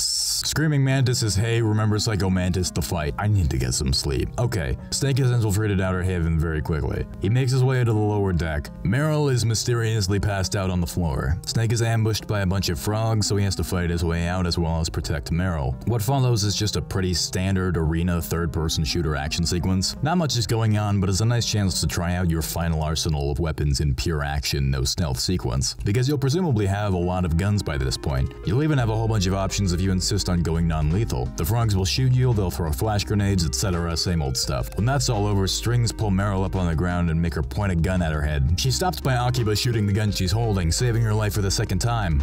What we didn't realize when we were so trigger-happy before is that now the arena is filled with bodies for Mantis to puppeteer. She played us like a damn fiddle. Then Mantis floats in and she literally has Psycho Mantis floating behind her. So if you thought that that Easter egg in Act 1 was just a cute reference, no. Psycho Mantis from Metal Gear Solid 1's Psychic Phantom exists somewhere within Screaming Mantis' psyche. This is getting stupid! Anyway, the fight begins and we have 3 health bars for Snake, Mantis, and Meryl. Now this, from a gameplay perspective, is the final boss of the game. It's not what people think of when they think of the final boss of this game, but this is the last chance you really get to use your knowledge of the core gameplay elements to face a challenge. So let's run down how this fight plays. There is no stealth element to this fight. Okay, good start. The fight is similar to the original Psycho Mantis fight in, well, every way, but for one, in that it's sort of half puzzle, half combat. You either need to let your Kodak team, which here is just Rose and Otacon, explain how to defeat her, or just figure it out on your own. If you call Rose, the Colonel will tell you to try switching the controller ports, but Rose says that's not gonna work. Huh? Oh, wait! We're on PlayStation 3! And she also shuts down the idea that you can achieve the same effect by switching the controller numbers in the console menu, which you can try, but it won't work. The fight will have Mantis lifting up Meryl to attack you, and you have to take her down non-lethally. She'll also lift other bodies, but you can do whatever you want to them. Mantis will sometimes take control of Snake, but you can easily break free from that using the syringe. Nanomachines and the Supernatural are interchangeable now, and you should have figured that out. While you're under her control, they'll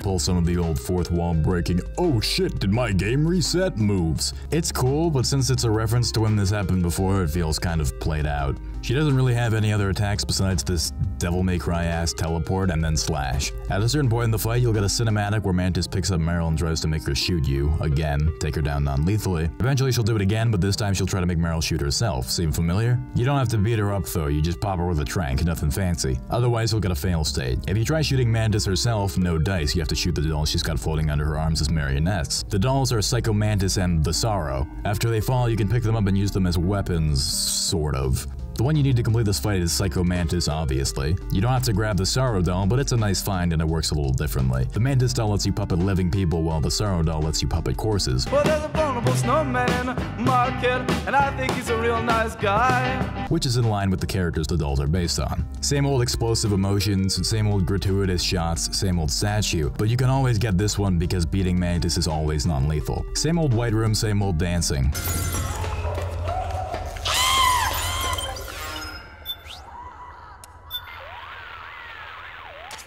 Watch out, Snake!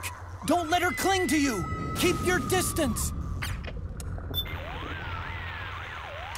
Such agony in those screams. You may be tempted to try and save her, but don't let sympathy get the better of you. Remember the other Snake. She wants to kill you. Don't let her get too close. You're the worst psychologist ever. So after the beauty section, Mantis is down, but then... Think again! The ghost of Psycho Mantis himself pulls the pieces of the suit back together. He tries to read your memory card, but it doesn't work. Huh? Oh, wait! We're on PlayStation 3! He tries to make your controller vibrate, but if you don't have a DualShock 4, it doesn't work.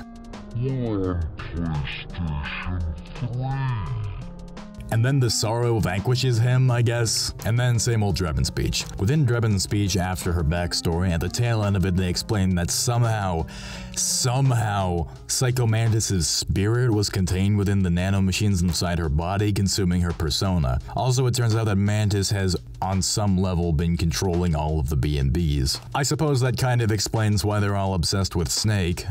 Sort of. But would Psycho Mantis really have this vendetta against Snake? He seemed pretty happy to help Snake before he died. However, they resummoned his spirit with nanomachines. Am I expected to believe that as soon as he came alive again, he threw away what he had learned from that fight and hopped right back into boss fight mode? Doesn't that undo what little but meaningful development there was? It's like the opposite of the wolf fight. Instead of shooting for the payoff without any build-up, they just imitate the build-up and completely ignore the payoff. Also, I want to restate that immediately after this, the game has entered the ending sequence. This is the last chance we get to really play the game. I get wanting to bring back Psycho Mantis. Psycho Mantis is one of the most famous and memorable moments in Metal Gear Solid 1, but he's also just a member of Foxhound. And unlike Liquid, and especially unlike Ocelot, no other game after his fight in Metal Gear Solid 1 spent any time developing his character. Unless you want to count the one that comes after this that he's in that he doesn't speak in. His importance here is similar to why Big Boss came back. Not because he's naturally relevant to this story, but because of his place in the legacy and memories of the Metal Gear Solid series and fans. It's forced importance to pander to the fan base. It's a meme fight.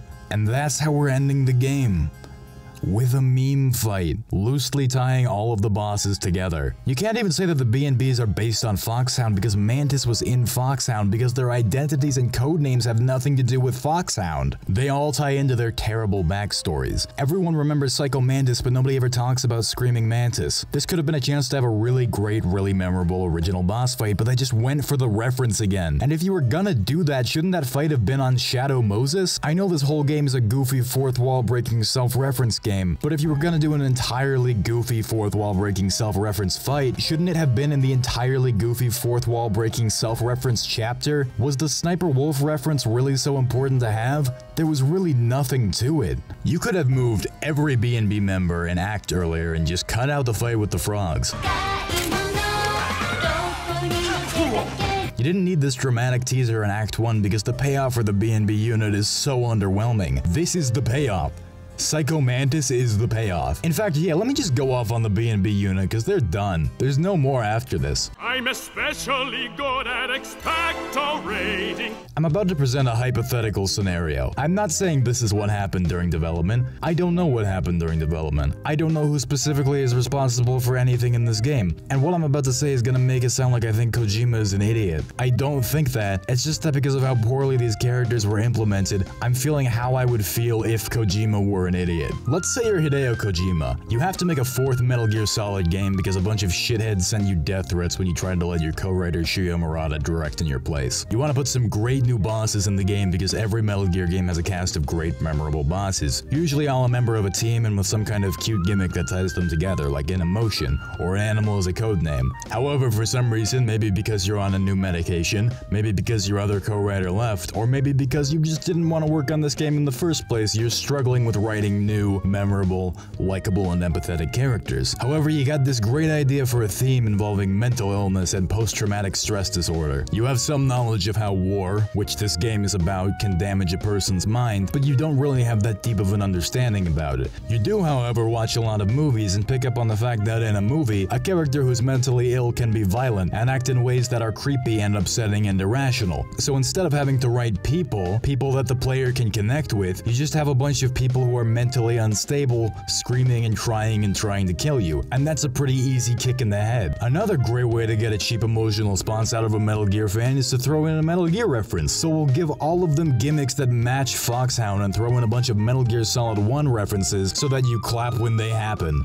This is sounding pretty good, but mental illness and Foxhound aren't really selling it. How do I make this even more weird and upsetting, but still without adding any characterization? Oh, just make it so they're beautiful, mostly completely naked women based on real-life models. Juxtapose their beauty against everything else that's horrible about them, including an uncanny valley effect to make you really uncomfortable. Make it so they slowly walk towards you, completely defenseless, and you have to kill them while they just scream and cry. It doesn't have to have a point, it just has to make you feel something. Then to tie it all together, instead of getting to know these people by speaking to them, just have some guy who inexplicably knows literally everything about them to tell you about how they became like this after they're already dead. Write some cheap, edgy sob story about how badly war crushed them, how they lost everything, how their minds just couldn't take it and they completely snapped in a way that makes them perfectly suited to be people in robot suits trying to kill Solid Snake, and then work in the animal that they're based on into the story somewhere like this was the fucking Catwoman movie. I don't know if that's what happened, but it sure feels like that's what happened. The B&B unit is so terrible and so completely emblematic of every weakness that Kojima has as a writer that I almost want to think that that's on purpose. But I'm pretty sure it isn't, because he basically did all of it again, except he made it the main plot of the game this time.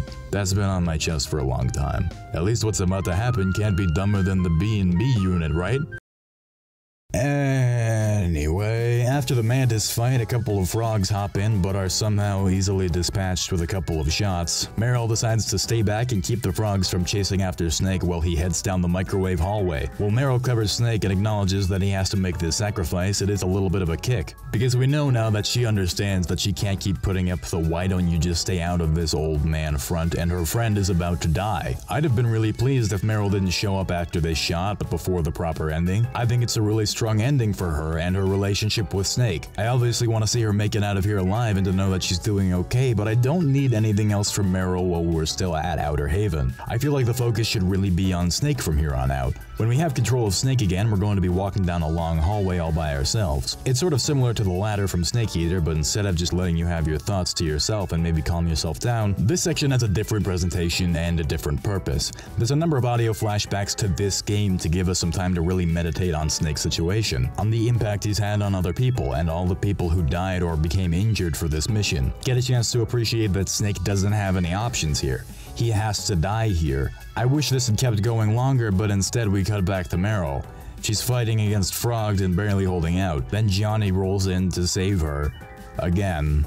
This is really where their romance is gonna blossom, and it's gonna be fucking stupid. It all plays out over this completely ridiculous Mr. and Mrs. Smith couples shoot-em-up section, and I hate it, but let's slow down. Meryl asks Johnny why Mantis couldn't control him, and he says it's because she's probably used people's nanomachines to control them, and Johnny has no nanomachines in him. So suddenly it all makes sense. All those times he seemed so incompetent, all of the some of the weird behavior, the diarrhea, the failure to coordinate, that was all because he had no nanomachines. What made him seem so foolish turned out to actually be a huge advantage that would save Meryl's life multiple times. But don't you? No, I don't have any nanomachines in me. What? Every time we had mandatory shots, I ducked out. Don't tell me you knew this was pause gonna here. happen.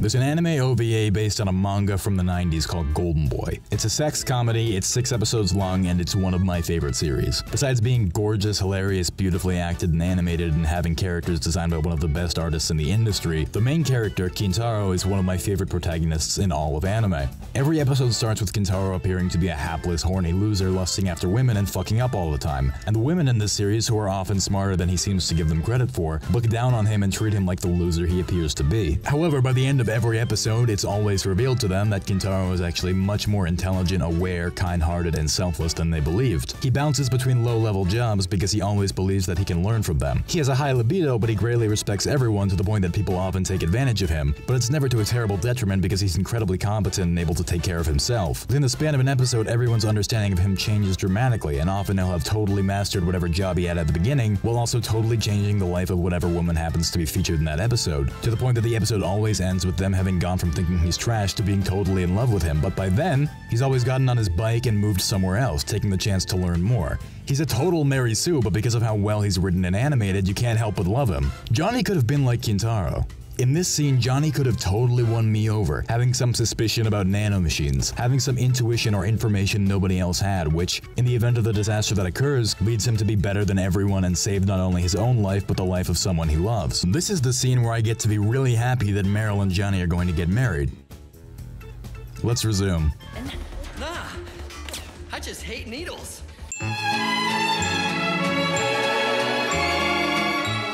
For some reason, Meryl is apologizing for being mean to Johnny for his failures and stomach aches even though they're his fault. Johnny joined Meryl's team because he wanted to be close to her. He corners her and confesses his love in the middle of a fucking gunfight. We get a flashback to their first encounter on Shadow Moses. He proposes, Meryl refuses his proposal and then proposes to him. They got shot and fall on top of each other. Meryl wants a real wedding with flowers and a cake. Meryl says that it's been her dream since she was a little girl, which sounds so wrong to me because I really thought Meryl's dream was to be a soldier. I want to be a bride. Take me home, Johnny.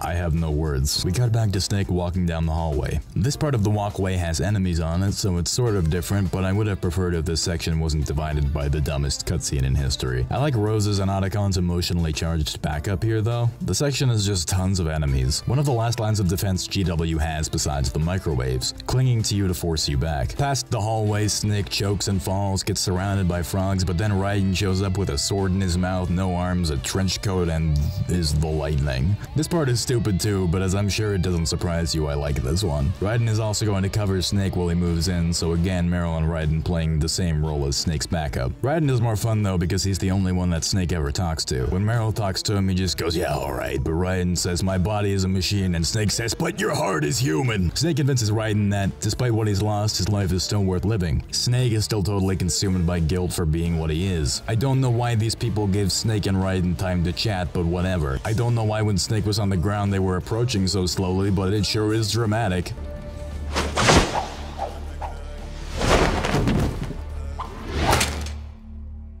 Also, my friends, we have made it to the microwave, this game's version of the torture sequence, but unlike this game's version of everything else in every other game in the series, I actually think this one is the best. That's obviously because this one is what everything hinges on. The game took all the time to build to this one. This is the ending. While we're marching forward, our arms burning to keep Snake moving forward, we see everyone who's fighting to allow us the chance to do this and everyone whose future we're doing this for. The specifics of each of these character situations is silly and nitpickable, which is why I've been nitpicking the whole time, but right now the specifics don't matter. While this hurts, we just need to understand that everyone is giving everything to give Snake the chance to kill himself for this mission, and maybe the most important among them is Sonny, the literal and metaphorical hope for the next generation. But what really gets me about the segment is not them, it's Snake himself, obviously. This is what Snake has been going through the whole game, maybe his whole life, but especially recently. He's always been in pain, he's always been breaking down, but he's always been moving forward out of a sense of duty, or guilt for his past, or hatred of what he is, or for the people he cares about, and because he believes in a better future for those people that he loves. One that he knows he won't get to live to see, but that he keeps walking toward anyway. Because love is what got us here, and it's fucking shredding my arm. When this segment is over, and it feels like 100 years before it's over, you're shaking out your hand and you're thinking, fuck, this man needs a break.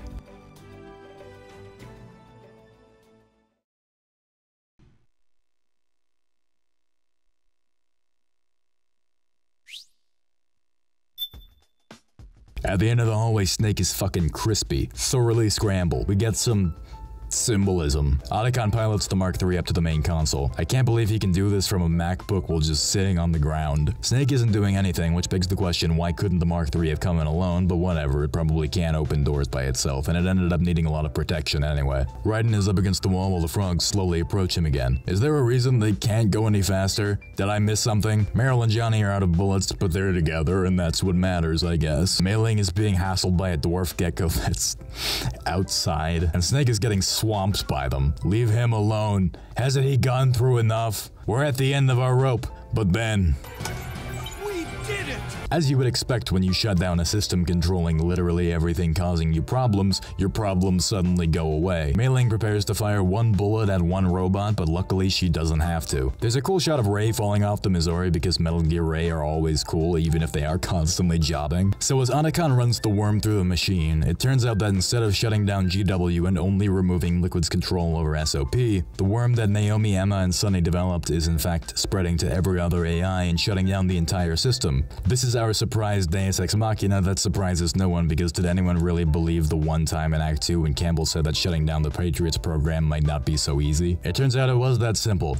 We just needed the right program. Not only that, but the program preserves the parts that manage and assist everyone's lives. It just removes the oppressive control aspects. So it's not even a Sunny made a morally ambiguous decision to rip off the band-aid and free everyone, but with a great cost. Hard reset like in The World's End, had to put the whole thing in the hands of a child to fix everything, and she made something that might hurt people, but is for the good of everyone. No.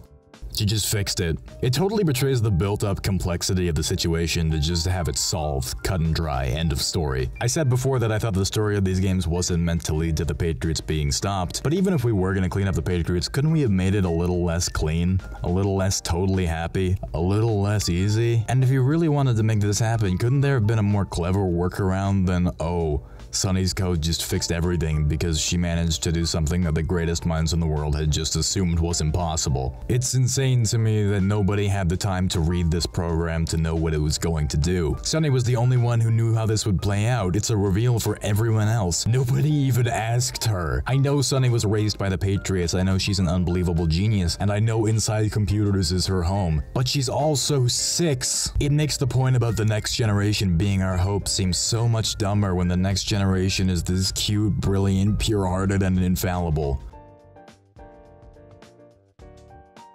I still like Sunny though. And later they try to say, oh, there were consequences to what we did, but it's just damage control. It's just saying how our actions affected the world without really giving us a chance to see it, appreciate it, or feel it, because the game's over at that point, and the consequences they mention aren't even a huge deal. They're mildly problematic at most. Sunny's Fox Alive program is an unambiguously good thing. After it's installed, we get Naomi's stupid video. Fuck that, Otacon says Snake 3 times. Cut to black, let's get to the goods. Somehow Otacon brought Snake outside to the deck, let him smell the sea breeze, but then... You came here to avenge his death. You came here to save mankind. You see now, you cannot do both. Tell me now. Rise and shine, Snake. Look. The war is over. Tell me, man. You could have stopped us. Stopped you. Why would I want to do that? Liquid reveals... this is nuts, I need some snacks. Liquid could have stopped Snake, but he didn't. This is exactly how he hoped things would turn out. Immediately, that seems to contradict everything he's done in the game so far, but let's hear him out. Liquid starts talking about the Philosophers and the Philosopher's Legacy. Zero used the money in the Philosopher's Legacy to establish the Patriots. Big Boss wanted to shut the Patriots down. He wanted to create a nation free from their control, and that was the original Outer Heaven. So original motivation for creating Outer Heaven changed. Then he reminds us of the events of the Metal Gear games and uses the words Gene and meme when discussing the first 2 Metal Gear Solid games. He explains that somehow all of the events of those games were trial and error attempts to create Outer Haven, to free the world from the control of the Patriots. This doesn't really sound anything like what Liquid would know or care about. This seems like something Revolver Ocelot would do. Huh. Snake just lets Liquid inject him with whatever because he doesn't give a fuck anymore. He's like an old dog. Yeah, just do whatever you have to. It's probably for the best. Liquid just says, this is over, but let's fight to the death because that's how this has to end. He wants his Yakuza ending. 2 old men ripping their shirts off overlooking the world, settling the score with their fists. God bless him. I really love this because this isn't about the story anymore. It's not pretending this matters. This fight is just because everyone wants it to happen. Liquid, Snake, you, me, Kojima, everyone. Maybe it's because of all that juice, but this really feels like the first time in the whole game Snake's got some fucking life left in him. The game plays the somber version of the Metal Gear Solid theme, the one from Metal Gear Solid 3, not the original. And they just go to fucking town. You ever see a fight that you can just feel the love in? A fight between blood brothers, not genetically but tied together by fate? This cutscene is fucking wild, and they both take their Metamucil, their health bars fill all the way back up, and then you get to play. This is the real final boss. Time for this Metal Gear Solid game to suck its own dick to completion one last time. Let's fucking go. This is a fist fight with Liquid.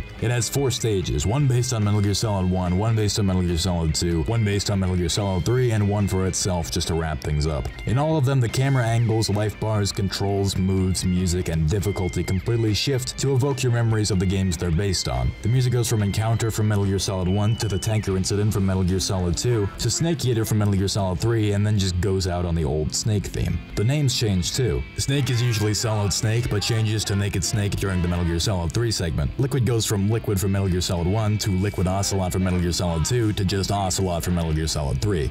This is not Liquid's moment. This is Ocelot's moment. This has very little left to do with Liquid.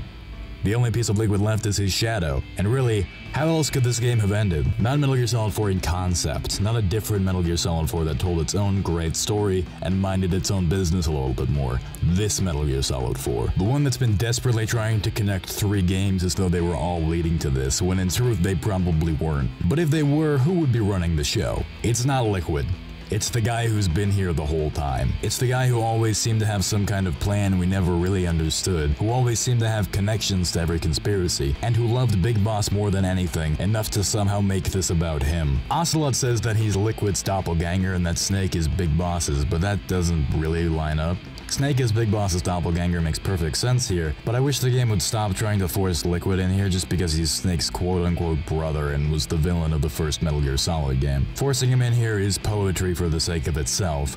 This should really have only been about Ocelot. After finally doing what he's been trying to do for decades, the job he had to do to free Big Boss and save the world, and then to finally get his mind back after throwing down with Big Boss's successor, who managed to save the world from Big Boss himself multiple times, and giving him a little kiss on the way, Ocelot is probably happier than he's ever been in his entire life. He should be. This is his grand finale. Rest in peace, the greatest villain.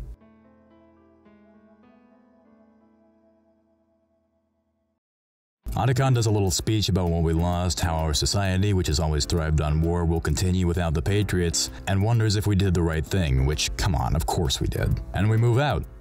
That's the game. The only thing left is the ending, cutscenes, plural, and the credits, plural. But we're not out of the woods yet. We're gonna spend the better part of an hour just waiting for this game to end, and a lot is gonna happen, so hang tight because we're almost there.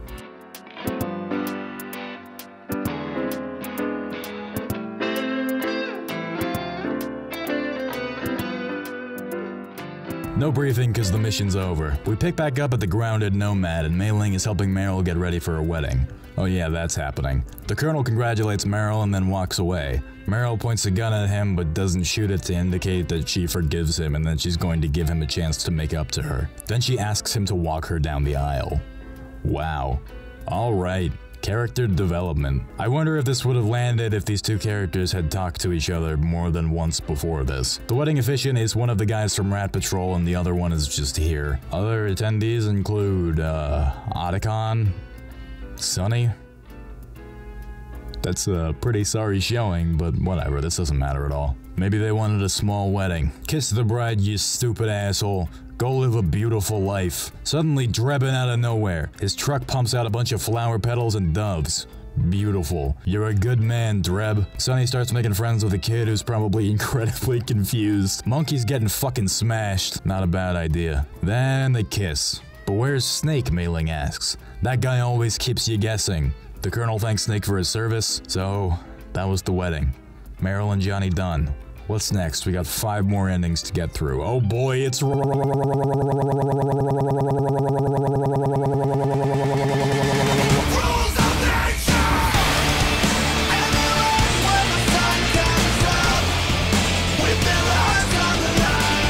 Raiden's in the hospital. Don't worry, he has arms again. Rose walks in with some flowers, but who is this little guy? Who could this possibly be? Rose presents the boy. Raiden asks if it's Campbell's kid, which, you know, really? But fine. But it's actually Raiden's son. When Rose said that she had a miscarriage, that was actually a lie. Rose had a healthy child. She lied and pretended to be Roy's husband too. It was in order to protect the child because otherwise the Patriots would go after them. Roy didn't even tell Meryl. Everyone made huge sacrifices to protect little John. Roy and Rose's gross relationship, all a ruse. But now that the Patriots are gone, Jack gets to meet his son, and they get to be a family together. Raiden's done running. Again. He's gonna stay with them forever. So now we know the truth. Like a scene from Beauty and the Beast. Don't say that.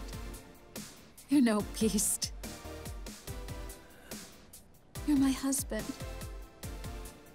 And his father. What a happy ending.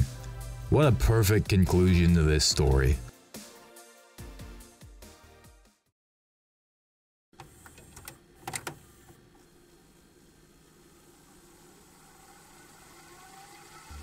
So if you think about this for 2 seconds, this is incredibly contrived and Rose is a fucking monster. Campbell too. So back in Act 2 when Rose explains what happened between her and Raiden, she doesn't actually lie. All she says about their son and Roy is that the baby hadn't been born yet and that Roy was so kind to me. But now we know that Raiden believed that Rose had a miscarriage and that she married Campbell. So here's a revised timeline of events. After the Big Shell incident but before the child was born, memories from Raiden's time as a child soldier began to resurface and he became unstable. He started drinking, he stopped coming home, all kinds of tragic stuff. At some point in here, Rose got close with Campbell. Also at some point in here, Raiden took on the mission of saving Sunny from the Patriots, which means that he was communicating with Eva. So while Raiden is struggling with PTSD and alcohol abuse, Roy approaches Rose and says, "Hey, you know how you're currently bearing Jack's child? Here's the plan.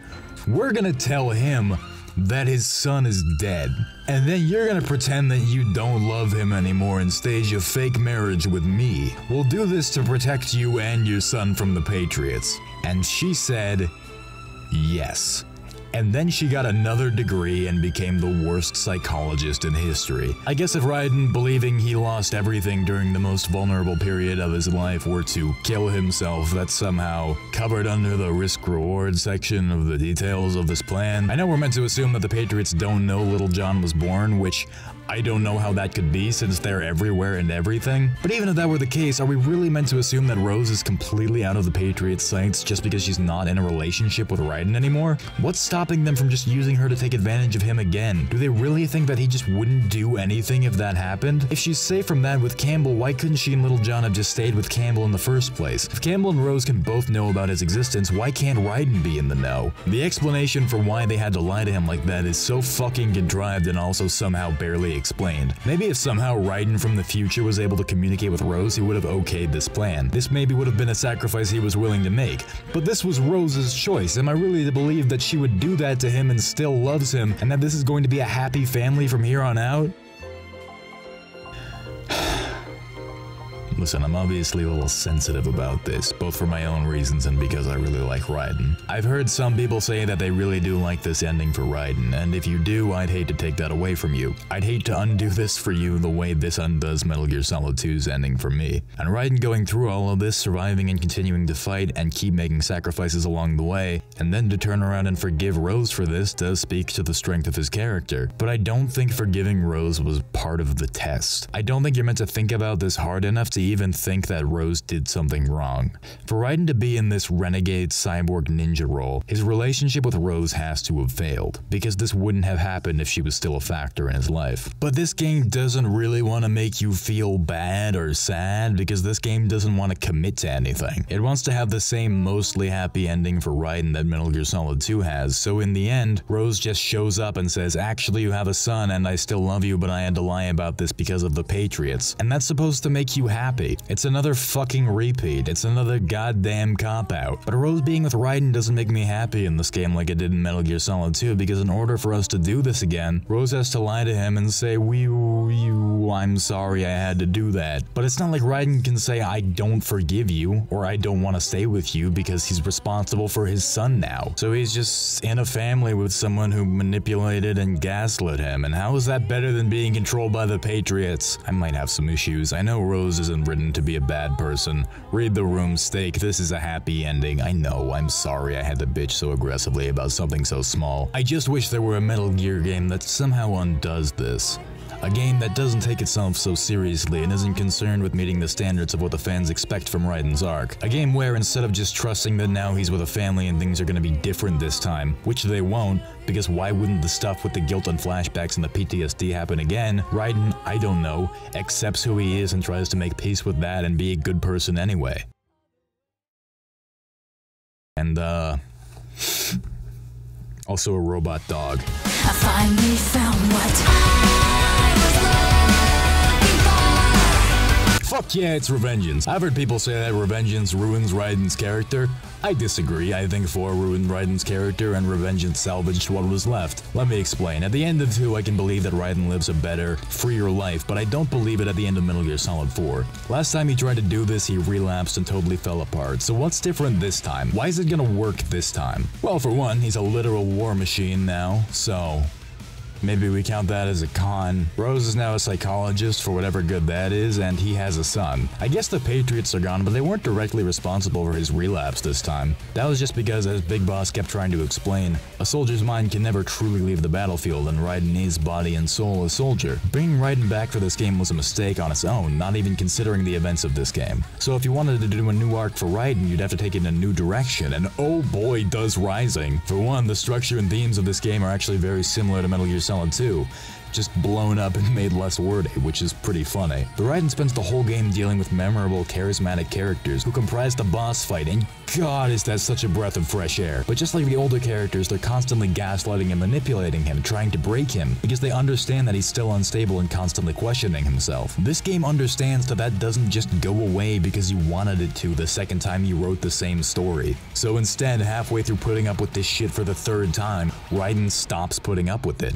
And then Jack is back. Raiden accepts that he's a soldier, that his brain is wired for violence and that can't be changed so easily. Which is of course sad, but instead of deluding himself into a happy ending, he decides to use that capacity for violence to fight for his ideals, which in this case happens to be saving a bunch of children from becoming soldiers like him.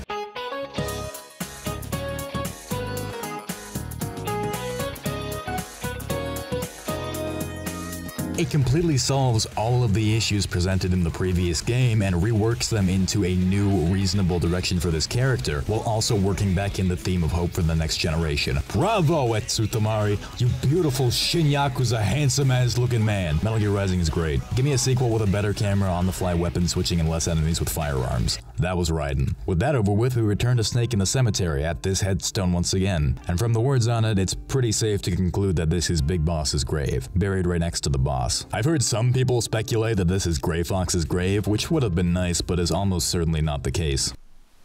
War has changed. Our time has ended. Our war is over. But there's one more thing I must do.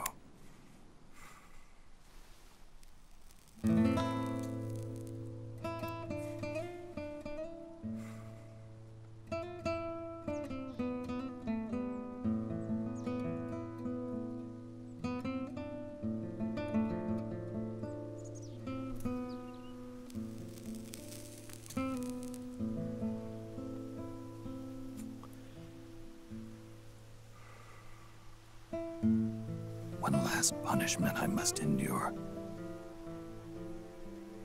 Erase my genes. Wipe this meme from the face of the earth.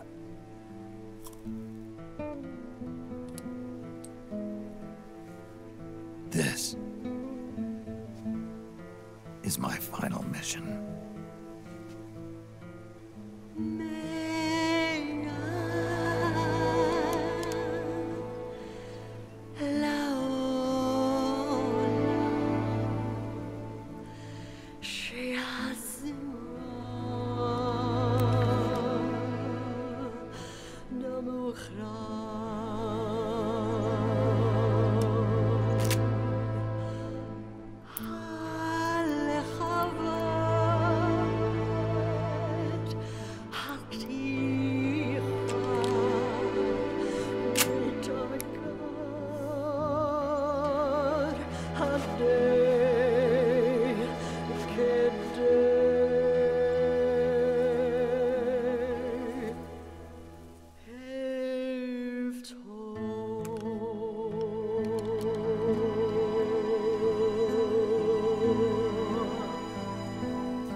When I first saw this, it really did me in. For a game with no sense of decency in picking its words, Snake seems to know what to say and how long to keep talking. He's a simple guy, he probably doesn't know how to do anything else unless he can frame it in his mind as carrying out his mission. He knows he has to die or else an unstoppable plague will spread, so killing himself is his final mission. It's not a mission given to him by a colonel or a commander-in-chief, but just by his own sense of duty. That's been driving him since Metal Gear Solid 2. This is a man who was born as a monster, brought up as a soldier, used as a pawn, but somehow figured out what mattered to him, figured out what he had to do and carried it out. If there's anything Solid Snake can do right, it's the right thing, and the right thing to do now is end this story. Point blank.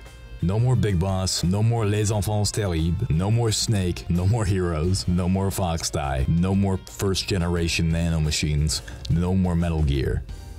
We get back to the wedding and Drebin gives us the details about what's gonna happen with him and the war economy. Sunny makes her first outside friend. Otacon watches the sunset with Sunny and laments his friend. Memes aside, right here, man. Super effective. He did have a hard life. And that's our ending.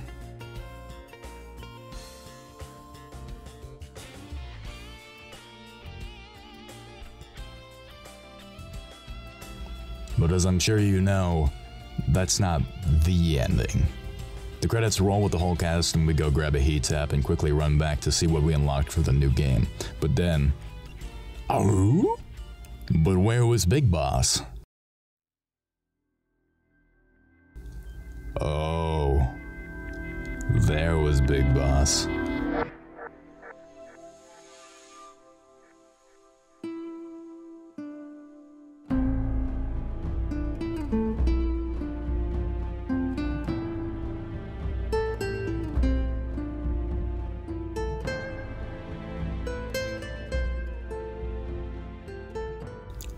Snake did not kill himself. Big Boss shows up in the cemetery with a big old fucking gun and approaches Snake. Snake draws his gun on him and they're locked, but then Big Boss drops his gun and CQCs Snake into a hug. He's not here to fight. Snake, one to jump straight to the point, asks the best question he can. How can you still be alive?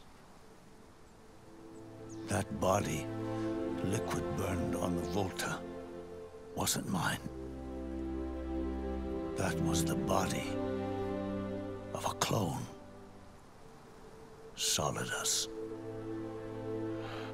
This is gonna be one of those things, isn't it? Big Boss has an incredibly long explanation that covers a ridiculous amount of information. It's basically one huge wall of text explaining everything that you were maybe confused about or didn't make sense, and how there was always a plan from the beginning, how Big Boss can still be alive but totally out of commission all this time. Zero and the proxy AIs thought Solidus was Big Boss and went after his body. Meanwhile, Big Boss was stuffed with nanomachines and preserved in hibernation by JD. For Big Boss to rise, the Patriots had to be shut down. Eva and Ocelot were working together from the beginning to bust Big Boss out of there, but to do that, JD had to be stopped and Zero killed. Somehow in the virus uploading process, the location of Zero was discovered, and also Naomi was in on this too. The stage is set. Eva stole the real Big Boss's body from the Patriots and reconstructed it with the bodies of Liquid and Solidus. Ocelot used some combination of nanomachines, psychotherapy, and Ocelot used magic to become Liquid, sort of, but not all the way. It's very unclear, and I don't know if there was ever actually a ghost involved. But Big Boss makes the point that despite how far technology has come, a person's will can't be fully controlled. It can't be contained and moved from person to person. Will is kind of the theme of this game. It's what they mean when they say sense. More on that momentarily. Zero is here.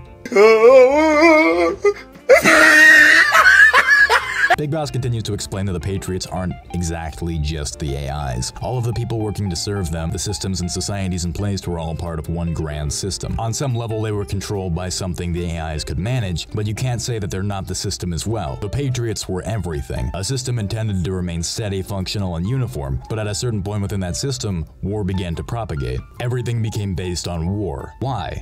For no other reason than that it worked. The same reason an idea spreads or genetic code spreads. If it's good enough, it will survive and propagate. For the purposes of running an efficient system, war was very effective. Zero's intent was to use the Patriots to create a unified world, but the design of the system led to a world divided. Same as ever, just based around an economy controlled by one system rather than independent nation states. A new world without substance. The furthest thing from what the boss would have wanted.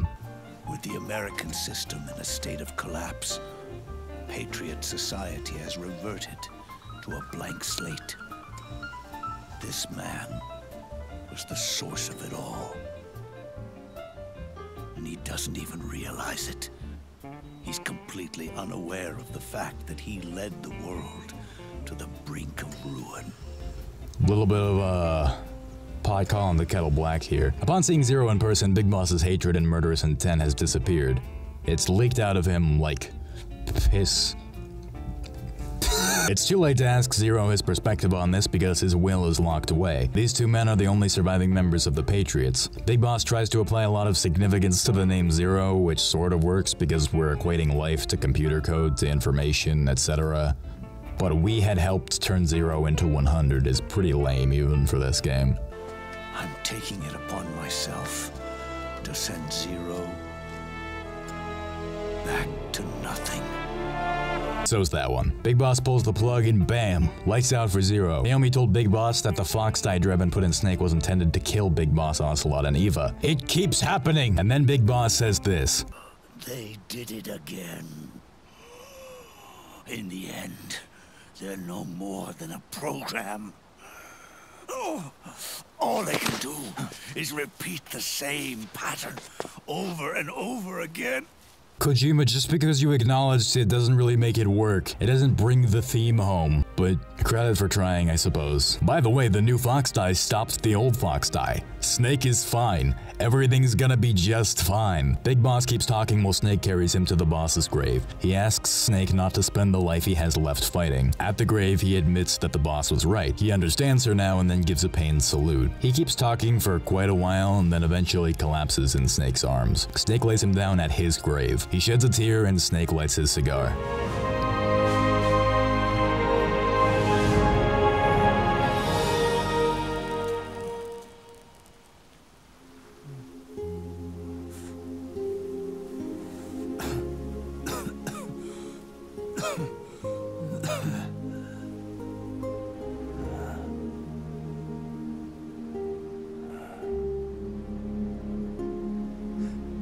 This is good,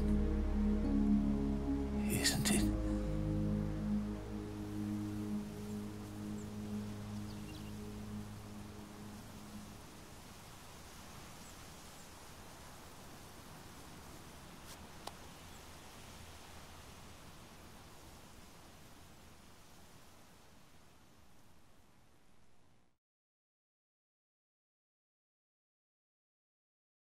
The ending of Metal Gear Solid 4 is colossally divisive, and for good reason. The entire ending is what people remember about Metal Gear Solid 4 and what they talk about when they talk about this game. Every single element of this game is constantly trying to tell you that this is the end. The Metal Gear meme has to be wiped from the face of the earth. This one small group of people have been fucking the world since the Cold War, but that ends now. This is the end of Metal Gear. We know it's not. We know Kojima didn't originally intend to direct this game, and we know that when he did start directing, he did so with the intent of making this game the definitive end of the series as we know it, as it exists under his control. As I see it, there are three choices when deciding how you think Metal Gear Solid 4 should have ended. The real ending, the fake out ending, and Kojima's unused original ending where Snake and Otacon turn themselves in and are executed. The obvious question being turn themselves into who and for what? This ending was unused due to concerns expressed from his staff. That one, had it been used as the rest of Metal Gear Solid 4 is now, I believe would have been a mistake, but as it is, it's just another incomplete idea. It's a part of a larger, different Metal Gear Solid 4 that we never got, where it might have been a great ending.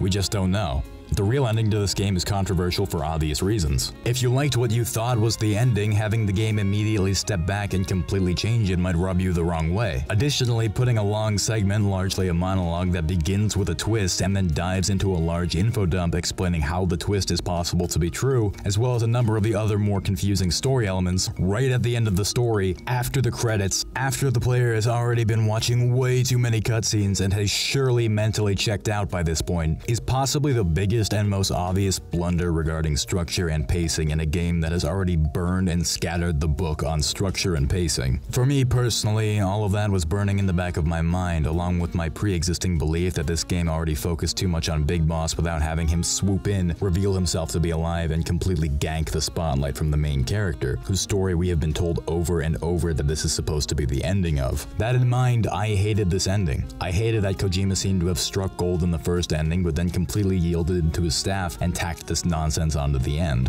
Whatever Metal Gear Solid 4 had a chance of accomplishing, it completely tore it down with this one last burning mistake. That was how I felt when I first played this game. That was how I felt before I decided to make this video. Since the first time I played Metal Gear Solid 4, I had held in my greasy heart the belief that the game was a disaster, and that the terrible, terrible ending was the final nail in its coffin. But this game is 10 years old. I checked. The first time I played Metal Gear Solid 4 was a long time ago. People change. A lot.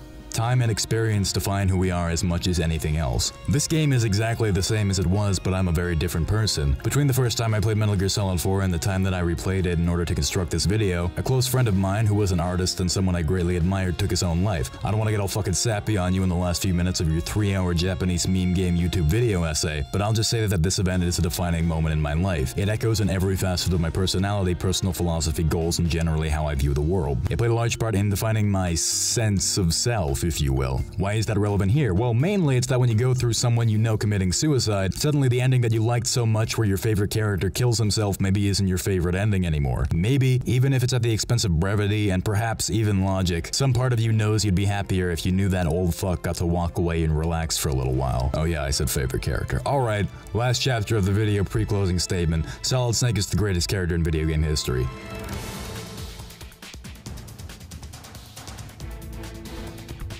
Now I know what you're thinking. What about the king?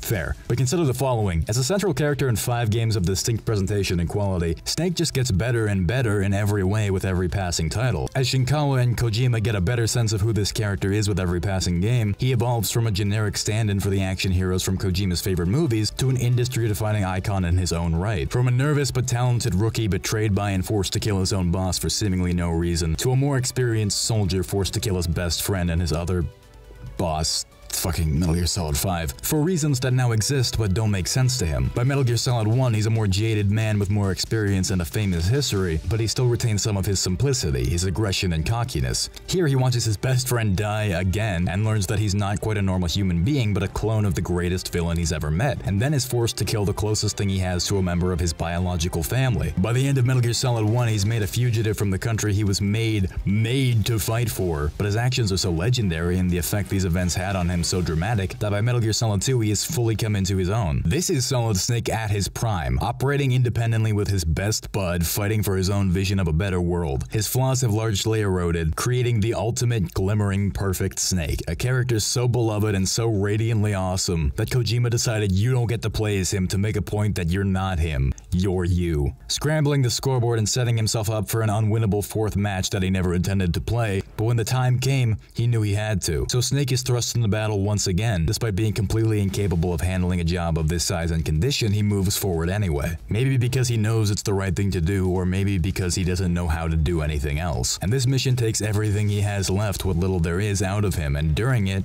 he learns that it's going to end with him dying. By Metal Gear Solid 4, Solid Snake has completely fit in place as Kojima's self-insert. A lot of people like to say that Huey and Otacon are Kojima's self-inserts, and they are, but they're on the opposite side of the same coin as the Snakes. They are all talented men with seemingly no control in their lives, but who seek to gain control anyway. The two of them are led to a fall, and the two of them find their peace, which is why even though Snake and Otacon come from very different worlds, they fit together perfectly. A man on what he understands to be his final mission, one that seems endless and impossible, that he is completing not because someone is making him, but because he can't quite let it go. In a long, ridiculous, brutal mess of a project, Kojima managed to, at least, make one piece of it personal to him. Snake's character arc is completed, past his prime, now no longer someone other people consider a hero, fitting into how he always saw himself, but somehow managing to retain the personality that made him so endearing in the first place. He's a relic of a world that shouldn't exist anymore, and ready to dissolve, to scatter his seeds and let his past actions influence the next generation. He is in every way the embodiment of Kojima's philosophy in designing this game, as he always has been in every video game he's appeared in.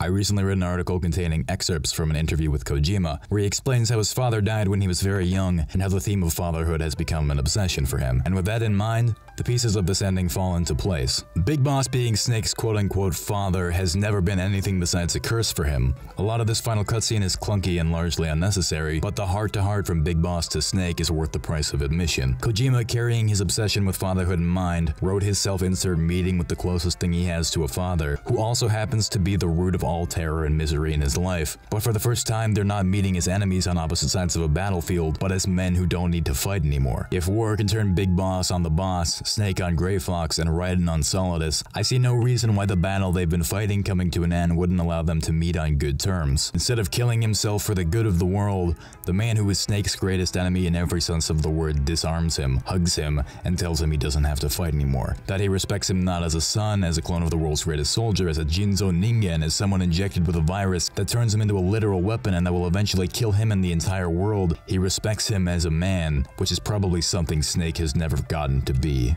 Solid Snake doesn't need to be a product of genes, memes, or scene. He's just himself. A real person with his own sense, his own will. Live however long you can.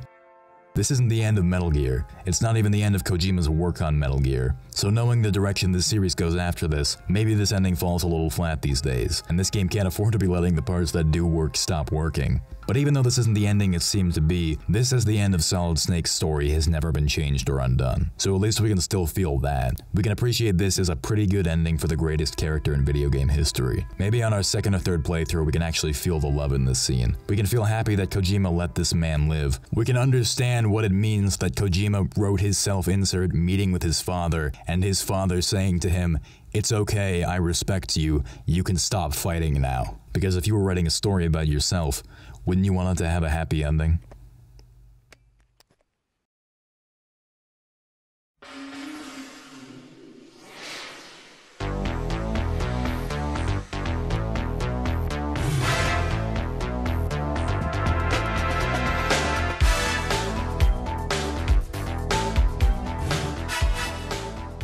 That was Metal Gear Solid 4.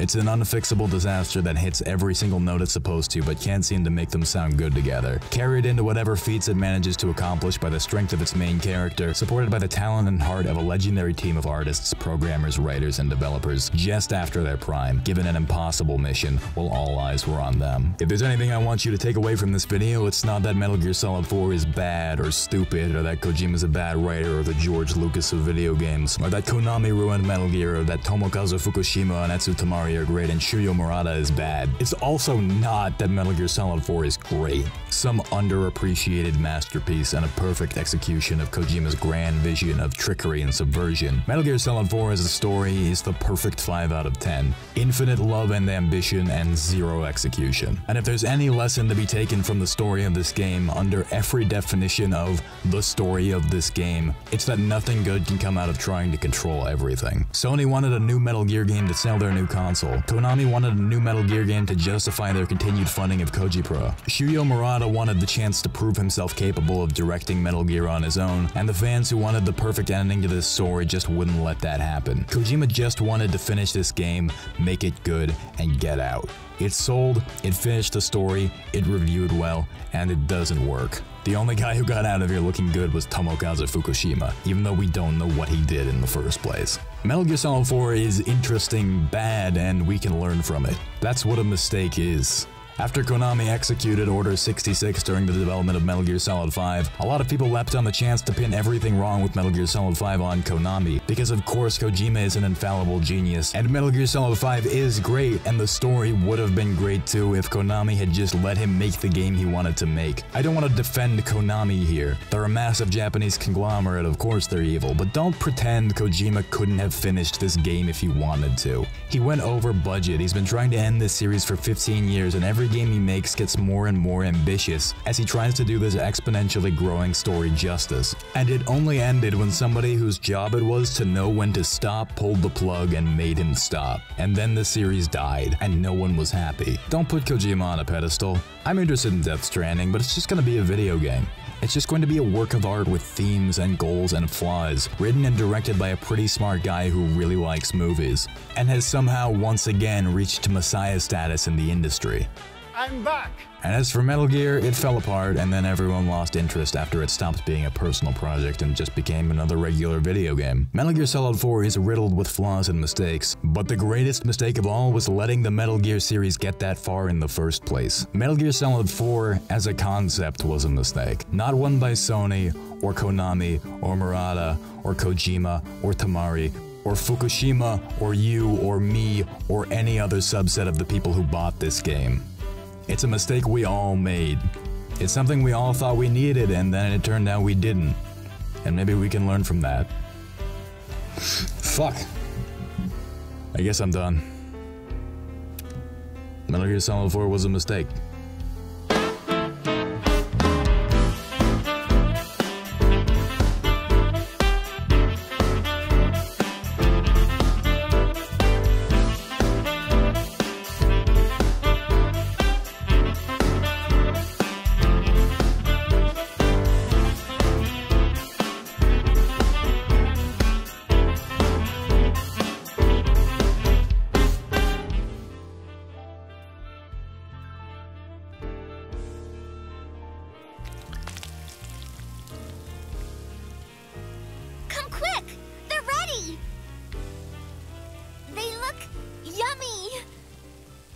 Sorta like the sun.